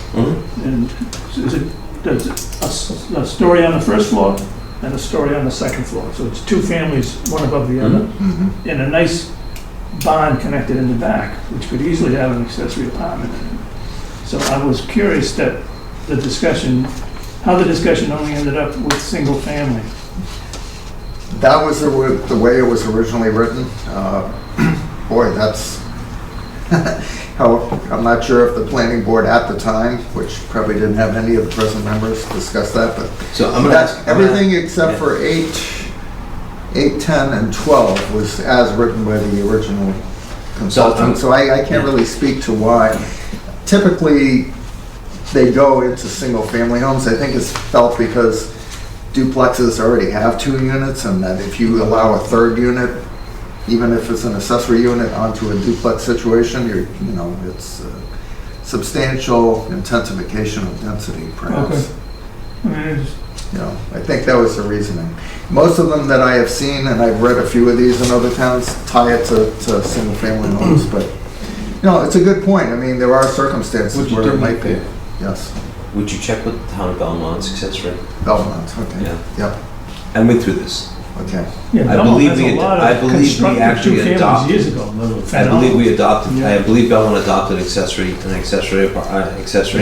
They then hammered it by putting in overlays, but that's another conversation at a different All right, time. yep. Because I would bristle at single family versus an owner-occupied dwelling. You know? In other words, an investment property could not have an accessory unit. Okay. Okay? Maybe there's But another, there's- I just was curious. So we'll find out You got about any that. questions? Okay. There's right. an or after this, right? It's owner occupied, single family, or. In a structure, accessory there too. Right. But it defines single family dwelling as the only opportunity to have an accessory apartment. Right. The or only applies to single family. The or only applies to the other structure, the It always accessory has to be, structure. it always has to be owner Oh, occupied. accessory to the single Yeah. family dwelling, right. Yeah. And we think about it as a garage, a barn, or something like that. Well, this Yeah. gentleman owns a two-family, right? Yeah. What am I saying on the Yeah, board? I could rent out my garage. You could, if you got approval for it. And basically what Ken's describing is what got this going in Well, Belmont at one point Yeah. is a farmhouse with a secondary, basically two buildings connected by a breezeway, which became two generations living there. And then the third generation wanted to live, and so they converted the barn. Yeah. And all of a sudden, in a single-family residential district, you have 3 people sharing a lot. Yeah, it's complicated. Listen, like I mentioned in previous meetings, that one of the reasons that there was a stumbling block here was Mr. Schultz, which Mark adequately Right. presented. Mhm. And I'm glad to hear that if Mr. Schultz is on board with this, then we're closer to it. Yeah. Right. But there was a former member of the board who brought up the question of, can we look at like 6 or 8 other towns and see how they all handle this? And that, we ran out of time, Yeah, exactly. you know, So, and the only other question I had was, nowhere in here does it mention dimensional requirements of the local zone. In other words, setbacks. Oh, well, you would have to adhere to the setbacks for any building. Okay. You know, so It's implied, but it doesn't. Okay. It's implied. Okay. Yep. Good. Thank you. I wanted to make one more clarification Sure. from Mark, and that is, when I talk to people who are advocates of the accessory apartment based on the fact that they're trying to accomplish more affordable units, but not in compliance with the state's requirement for Right. affordable units. Yes. Which we call in the Right. vernacular now, the small A, just to let you know. Yes, small A affordable. Small A affordable, okay. That the use of a special permit tended to be an obstacle to attaining that.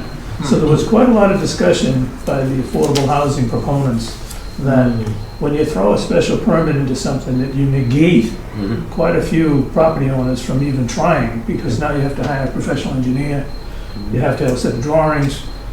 Typically, you've got applications, you've got permit costs, Right. you've got some Yeah. upfront costs that are professionally related. Mhm. And that might slow down the process for the accessory. In other words, you can Increasing stop. the So affordable in stock. one right. vein, you're saying, okay, look, on zoning, we're gonna try to help people afford things by putting this, allowing accessory apartments. Yeah. But then on the other topic, and we're gonna require special permits. But the Does other anybody side, have any thoughts on that? That's all I need. the other side of the accessory apartment though is, I see this as being able to, a community is able to offer legal, safe dwellings through an accessory use. Right. Okay? So. There's a lot of positives to it, there's no question. Yeah, exactly. I mean, we people often think about this as, oh, I don't want extra people living next door to me, I don't want this, I don't want that, and that was obviously what happened in my last hometown. But it is an opportunity. I have 2 sons who currently need a place to live. It would be great for me. I've got a piece of property next door. Yeah. Move a line, put something in there. I mean, I can do that. There's some real positives to doing this. But oftentimes we approach accessory as a negative. But yeah, it's it. I mean, that was the only, I'm just advocating for the folks that are here that were potentially interested in how do we get more affordable dwelling units in the town. Well, I guess I preface all my comments, if the professionals in town hall believe strongly in what we're talking about here and they endorse it, meaning building department, you know, Mr. Pomfrian and his group and so forth, of course, Mark. And then, you know, I think we'd go along with it. But Right, yeah.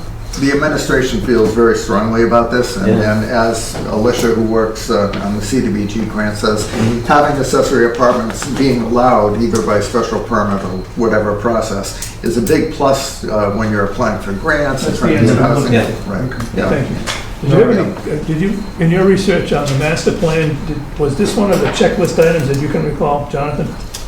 I'm not putting on the spot. No, I don't recall this specifically. It might have been. But I remember, you know, I just don't know. Let me just say, you know, for the record, I just don't remember. Okay, I just because it may have been. It's very possible. I didn't mean to waylay us on that. No, that's good. No, We this can is, spend in weeks on- fact, I was hoping we had the time at the last meeting to have this thorough discussion, which unfortunately we didn't. So the question I have, the last final, I noticed that the advertisement ran for Right. our hearings. So Yes. he's run the advertisement in the Right. newspapers, which Yep. needs to run for 2 weeks, Mhm. for our hearings on these topics, Mhm. so that we have the hearings formalized in September, what, 10th maybe? September 10th, yes. So- And there's this tight timeline. We'll be opening Right. up the actual hearing and going over this again, and you'll be Right. making your presentation to Yes. us in a formal. And what I will check with council Oh. too is the degree of changes we can make at the first hearing if we decide to without needing to post for a second hearing. Right, so So you want to we'll- get this off the town council to get. So- Yes, So I'm gonna- That's the whole tomorrow- point, is to meet Tomorrow the I plan deadline. to get it to town council. So I'm gonna Most of retract the my letter request. drafted. I'm going to retract my request. We'll make it a subsequent thing if we need to. Yeah, I retract my request on that. Yep. Okay. Yeah. Okay. Finally, is Affordable housing. This is something that was flagged again by Alicia, who works with Alan. This has to do with, well, she wants to call it inclusionary housing. Basically, it has to do with the circumstances within which you can have, require, or allow, actually, I should say allow, because it's optional. Density bonus units that would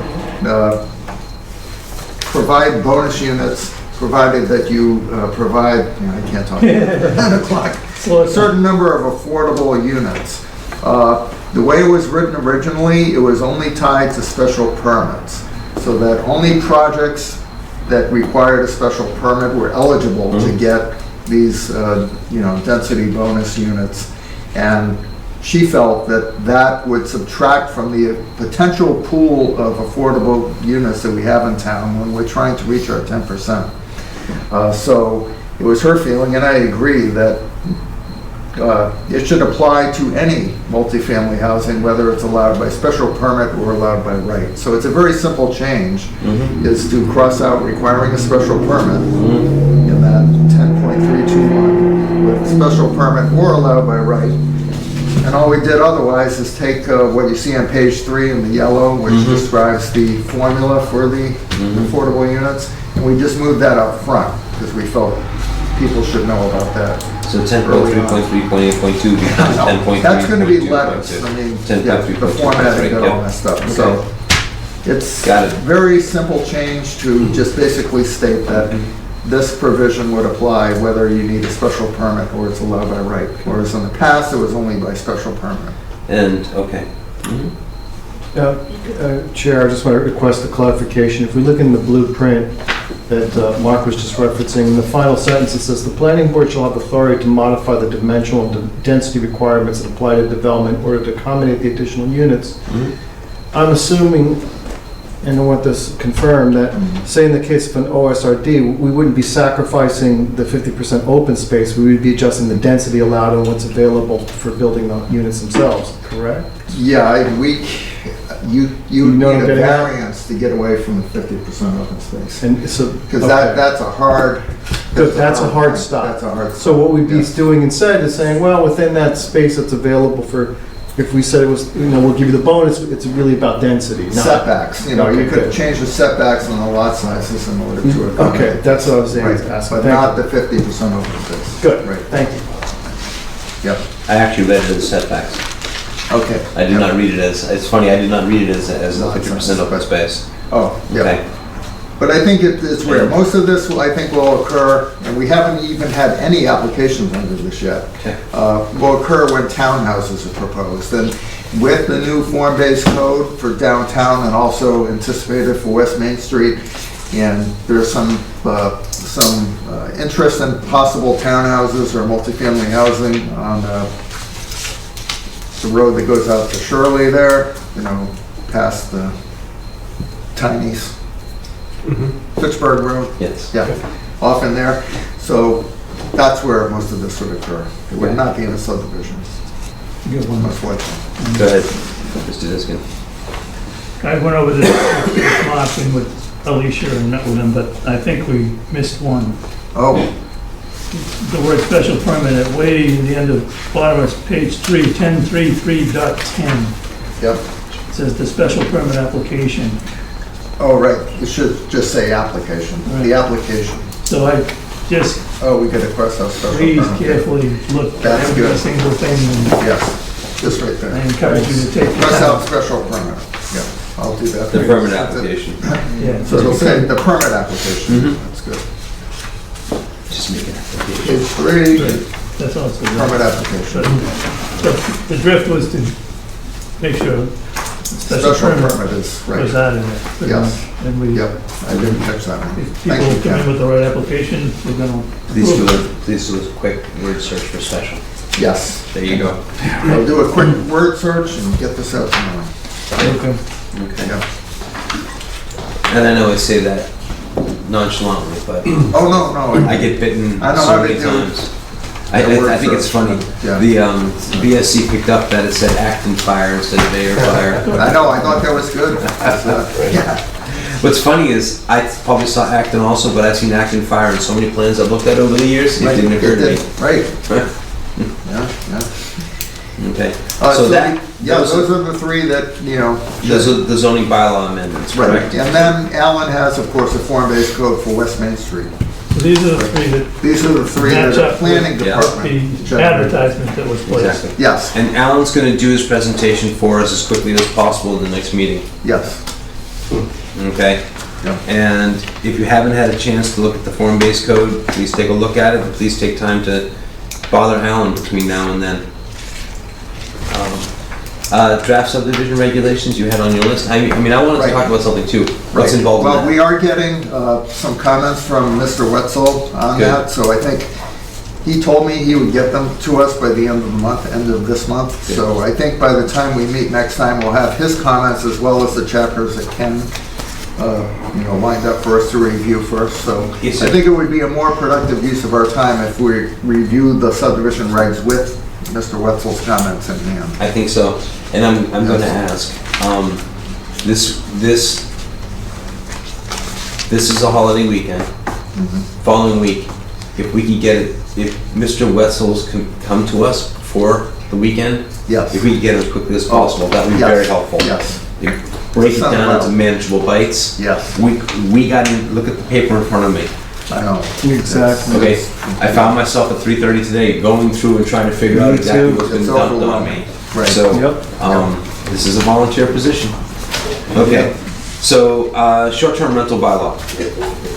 I sent out an email, not for discussion, thank you for not discussing it, I hope you all got it, and took the time to actually watch. If you haven't, please take the time in the next week or so to watch Wow. what happened. Mr. Diskin attended the meeting.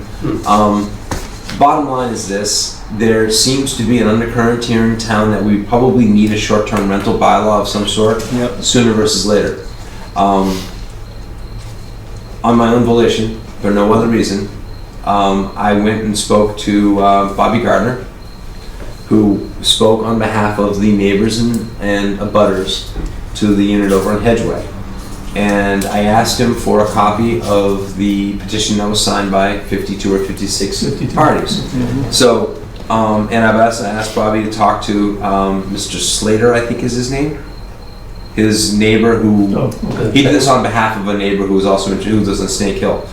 I've also reached out to a couple of people who were at the meeting. Ken and I spoke, and I spoke to a few other townsfolk who were at the meeting. The short-term rental hit a nerve for a lot of different reasons. And what I'd like to do but I'd like to get the board on board with is, let's open up a transparent process through which we can look at a short-term rental bylaw. And I want to involve as many people as we can. This is a great opportunity to reach into a section of our community that was hit by this. If you watch the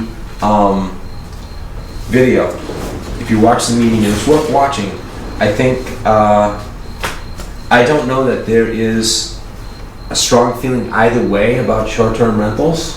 I think there was a strong feeling on how this one transpired. Exactly. Agreed. And so I think there's a way that we can adopt something that will work for the town of Ayer and will work for the townsfolk here in Ayer.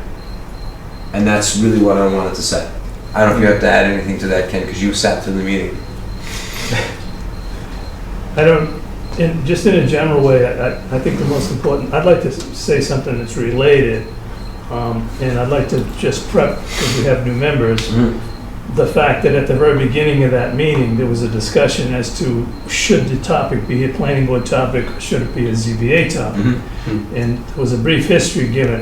And I'd like to just read briefly here what an email from Mr. Schultz, to Mr. Schultz, in a letter that he sent to the applicant at the meeting. Is that the one I sent out to everybody? No. This is regarding this is May 14th, 2019. So the council at the meeting, Tracy, informed the zoning board that originally they had applied as a home occupation. So this is, I'm going to read the letter. Dear Mr. Williams and Mrs. Tadella Williams, this is from Charles Schultz. I have been informed by town council that I cannot classify your business as a home occupation as you do not reside there. Then this is the underline, the Ayer zoning bylaw. The reason I mention this is because these are the bylaws that we apply to our jurisdiction, basically. We are involved with these. The Ayer zoning bylaw, section 2, definitions, defines home occupation as an occupation conducted as an accessory use in an owner-occupied dwelling or a detached accessory structure by a resident owner or members of the owner's family. Therefore, the renting of your property would not classify as a home occupation. So that was the first step. That they were given information that this was a home occupation, which we know he was turned down. So then, consequently, instead of a special permit, you must apply for a variance to the ZBA. So that's where they received the information. The variance would be from section 5, the use regulations, as they apply for. Short-term rentals, and that he kind of defines what it is. Short-term rentals, which are rental units occupied for a short period of time by different occupants through a service, such as Airbnb or the like, are not included in the town zoning bylaw, specifically in the table of use regulations, and therefore are prohibited pursuant to section 5.1. And this is what's the really drift of everything that comes up. No land, I've read it before. This is the reason I'm doing it again. No land shall be used, no structure shall be erected or used except as set forth in the following table of use regulations, including the notes of the table or otherwise set forth herein, or exempted under chapter, general laws, chapter 48, section 3. Any building or use premises not herein expressly permitted is hereby prohibited. That's 5.1. That's right, not expressly prohibited, permitted is prohibited. That's So it's clear as it can get. And this is what the ZBA is in business for, is to decide whether there's an accepted change to this. So to me, it was so evident at May 14th that this was pretty far out there. So it says the short-term rental of your property is therefore prohibited by the town zoning bylaw. You may either appeal the decision to the ZBA, which they did, request a short-term rental instead of a special permit. So I just want to point out that I'm a strong proponent of that language, and I believe that it applies to almost anything that we see here. That's right. And then any applicant's representative, be they a legal representative or a engineer, taking the opposite position, that if it's not prohibited, it's allowed, clearly it points out that that's a question, that's a problem for us. And if I may, without disparaging past boards, because people have done their best, Ayer has been a community where things were taken up on a one-by-one basis. Right. And I think we've had the discussion around this table in the past that variances are something that are difficult to get. Because we had a bylaw that sat for so long, sections didn't even cross-reference each other. So we're gonna try and avoid that going forward. Okay, just one more time. Yeah, go ahead. Because I'm pounding this, if you just give me one more Yeah. second. So in my review, this goes back to my review when I was a citizen before a member of the planning board, and I did a lot of review of different areas that were involved with a project that I was not in favor of. And at that particular time, these notes come from what's called the land use manager, which used to be published and that haven't published it for years, from the Executive Office of Community Developments, November 1985. Okay? And this happened to be a discussion regarding access roadways in a particular town, but the paragraph that starts the discussion is the important paragraph. This is the paragraph. Again, this is a legal interpretation. Basically, once an area has been zoned for certain purposes, only those uses which are specifically allowed are permitted within the zoning district. A zoning bylaw need not be permissive and prohibitive in form. It is a familiar principle when interpreting zoning bylaws that express mention of one matter excludes by implication other similar matters not mentioned. If a zoning bylaw enumerates certain permitted uses but contains no express prohibition or restriction as to other uses, then uses which are not specifically authorized in the zoning district as being permitted are deemed to be prohibited. So this is 1985. We're now in 2019. Nothing's changed. No. So that was simply a re-driving the nail in for this board to think about when these things come up. And thank you for the time. No, thank you. It does not, however, excuse us from having to put in place something that needs to be used. Yes, no, there's no denying that. And I would honestly like to reach out, and I may have citizens who are interested in being on this, only because, you know, it's hard to find folks who want to be involved.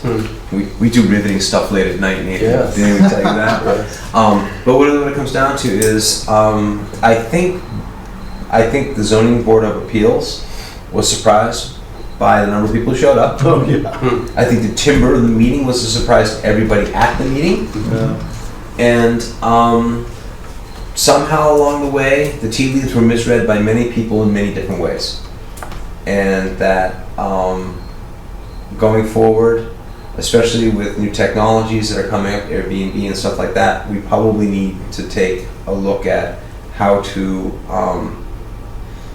I wouldn't say embrace, but include short-term rentals and what's going on in town. And I think that as your original suggestion, really being as open as possible, making sure really a concerted effort to get that citizen input is absolutely going to be critical on this issue. Yeah. So thank you. But that's what I want to talk about. The next thing I mentioned is I'm sorry. Can I make? Yes, please just do. my own understanding. Yes, it's not permitted, it's prohibited, and that's what the ZBA is for, right? Is to do things that aren't You can go to the expressly ZBA, permitted. right, so one of the big lessons that I learned at the very beginning was that no does not mean no. So prohibited doesn't really mean prohibitive if you can go to the ZBA Exactly. and make a point of getting a use change. And as somebody said to me just after we put the new bylaw in place with section 5.1, 5.12 in it, is why do we still have a ZBA? Because these things keep up every single Because and as a matter of tradition, I guess, these things come up. Things will come up. Of course. So Yeah. appeals. Yes. And I was actually, poor Ken, Mr. Diskin, got a phone call from me. And my question is, why are they not in front of the planning board? Why are they in front of ZBA? And after having some conversations with people, I realized how it got there. And if you listen to the proponent, Tracy, I forgot her last name. Gilman. Tracy Gilman, the woman from the attorney's office who were working for the proponents, she actually goes on to say a couple things which are interesting. One is, we went to the planning board. It is probably a misconstruence of what happened because Charlie is seen as an extension of us. Charlie works on behalf of the planning board. I was wondering about that. So that's number one. So I'm going to give an attorney a little bit of latitude in how it was described, given the outcome. Number one, and I had a chance to sit down with Charlie about this and some other stuff the other day, and I mentioned that to him. He said, "Really?" And he thought about it, and yeah, that's what she did. she was doing her best for her client at the time. But one of the things that we have in town is not a lot of people understand what the planning board does. So I'm still learning. please be patient. All of it. When someone comes in and said, why don't you find them? Please be patient. Yep. Explaining the process is really sometimes all that has to happen. But seriously, I know we're gonna get through this town meeting coming up. We've got some changes. I'd love to go to a town meeting where we weren't on the agenda, but I don't see that's gonna be happening. Not right away. Things are coming fast and furious towards us. I was hoping that we could amend, I know Mark put things ahead of us there, but I was hoping we could amend the definition of open space a little bit. Oh, well, yeah, well, We're the gonna have May 2020 town meeting is coming up fast. In fact, at a future meeting, when we get past these subdivisions, during the winter is a great time to work on zoning. That's when I work on it. We'll have applications in the winter. We'll have preliminaries. There will be, but, you know, So- I'm hoping Yeah. it slows down a little bit past Which, the close of the year. okay, I'm gonna, the discussion for signed bylaw review, I'm going to tell you, I'm gonna ask that we don't discuss this, I'm gonna tell you what we're doing. We have a signed bylaw in town, and, Sorry, I gotta turn this off.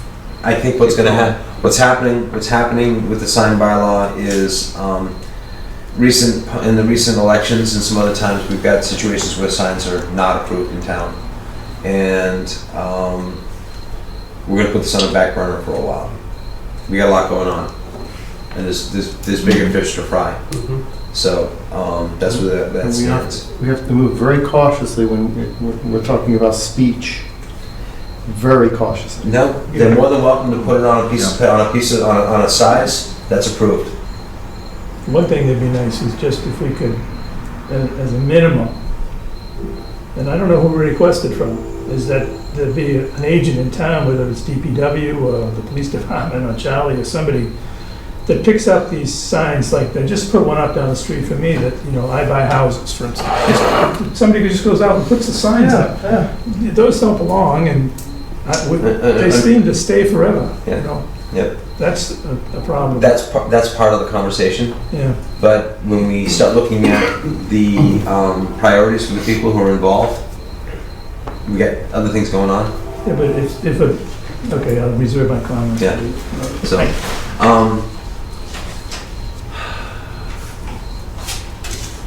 do you have anything in the way of announcements? Nope. I am going to, I'm going to belabor this point. Okay. Town meeting is, we have to have the warrant articles complete for town meeting by September 27th, correct? Yes. 5 noon or 5 p.m. I forget what time. We're opening by the 27th. We're opening the hearings for the. It's noon.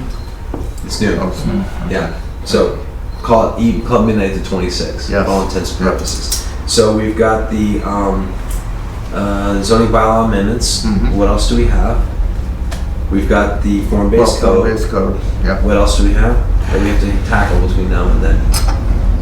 Is the planning board, where we have Yes. various cases before us. Yes, we have cases, but those don't go to town meeting. Right. Bylaw changes go to Oh, town there's a meeting. wetland bylaw. And that's Right, going- conservation. But that's conservation. Correct. Exactly. Yes. Okay. So we got a lot going on. It's gonna be busy, guys. I may actually ask for another meeting at some point along the way. I We may have apologize. to. I apologize. But we're gonna have to take a look at that. In order to make the warrants on time. The work session. We're almost better off having a separate, one agenda meeting Right. just between, in the middle of the month, where we just look at the. Exactly. Right. Without having to look at And then- applications. But anything else. If that's something that we can do, I think it's. Yep. Yeah, And then we just do it, and that's Yeah. behind us. I would be very in favor of And that that. would make the meetings with the subdivision shorter. You don't Exactly. have to do all I this. would be honest with you. Yeah. In my old life, being on the warrant committee, we had Saturday meetings when it came to budget time, where we literally Yeah, delve in. sat down and we did 2 Saturdays in a row. Department heads would come and argue for their budgets, and we sat down and did this group on this Saturday, this group on that Saturday. We knew it was going to go from 9:30 till 11:30 or noon. It's an unfortunate reality of life. So we may have to take a look at that and find a way. I spoke earlier, and you may not have all been in the room, about never using the Great Hall again. Yeah, it's awful. Sure. Mark Wetzel, the DPW, has offered to let us use the building. I promised him I'd learn how to lock it up. Excellent. I had one other suggestion, and Yeah. that was the library. It's a fantastic meeting room. at the Oh, yeah, library. the library is a If good we, room too. Mark came to me after that meeting and said, I've got a great space now, why don't you use it? The only So- drawback is there's no seating. I've been there, and it's a conference room, but there's no audience seating. Yeah. The I think- library has got a real room Yeah. for meetings and whatnot. Can we do the recording in there? Oh, geez, I didn't think of that, sorry. Yeah. So part of it is being Do available. I get travel pay? Yeah. You heard that. I know, he hears everything. Yeah, for, He hears the timbre of my voice when I'm not even in the room. So, but seriously, the Great Hall is, we had a tough meeting last meeting, we had some upset people in the room, and the acoustics in the room didn't improve it. no. And I appreciate everybody for keeping their sense of fair play about Civility. it. Yeah, civility about it. Well, if you hadn't ordered those fans on purpose to deliberately drown out the voices, Jeff.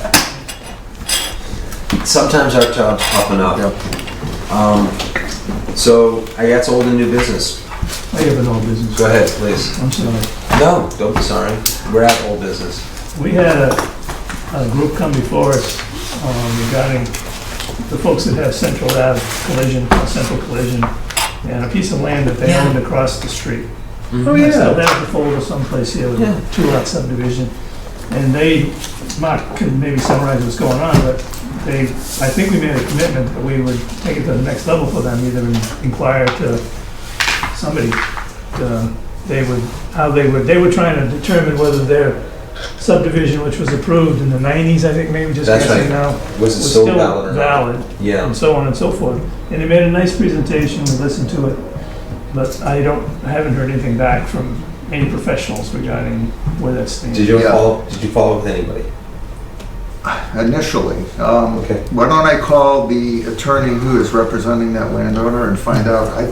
I did talk to Carling, and it seemed like it could potentially be a ZBA issue, but I'll follow up. And see, I seem to recall that it was going to go to ZBA. Ken? I think there was gonna be a question, but But it's been a long But time. Yeah. I'll ask. I cannot definitively say And that. that was called Joyce Lane, I believe. Yeah. It's still gonna be way back at the bottom of the pile. What are we doing here? It's actually sitting near the top of the pile next to my desk. So, yeah, Joyce Lane, Yeah. you know, it That's seemed to turning me It's that. on Flanagan's Pond. Right, Right. yes, So, I remember. Where it is. at the time when we were talking about it, We did not want to put any undue expense on her. exactly, right, we were That trying was to the just issue. let it move along. Yeah. Right. We never really Yes. did anything. And maybe we're not authorized to do anything, you know. Well, I'll look in, I'll make a few phone calls, I'll talk to Carling, and we'll see. Thank you. Things If you don't mind, that'd be great. No. If we're gonna forget something, let's forget something really important.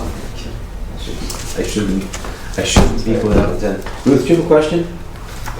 I was asked to ask about the status of putting the chain link fence to replace the snow fence in our favorite property over here. Yeah. Do we know where that's I standing? have been informed that though we made a motion to have our building inspector follow up on that, that's not actually something we can do.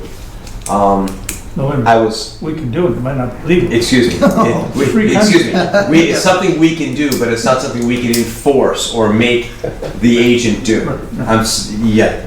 Okay, number one. Number two, the proponent did tell the town that they would be submitting an application for building permit last week when they were contacted. Because you read the letter at the last meeting upstairs. Yes. No, And the follow-up conversation with the proponent also had that happening. Whether or not the proponent actually did that, I don't know.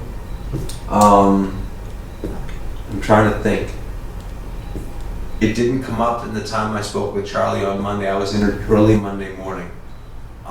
So I didn't, at that point, I don't think it had happened. So I don't know. I'm gonna ask Mark if he'll follow up with Charlie. We'll make a phone call. Really what it comes down to. It's not, as I said to, was it Mr. Seeley? Yes.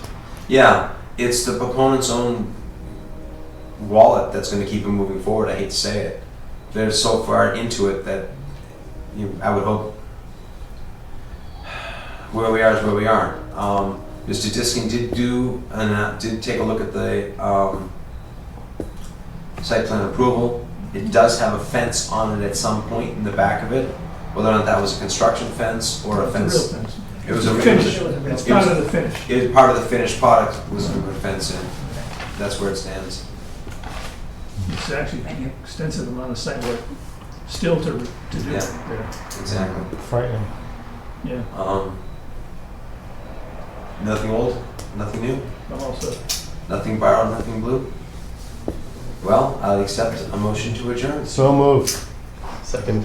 All in favor? Aye. Aye. Thank you very much. Thank you. For sticking it out.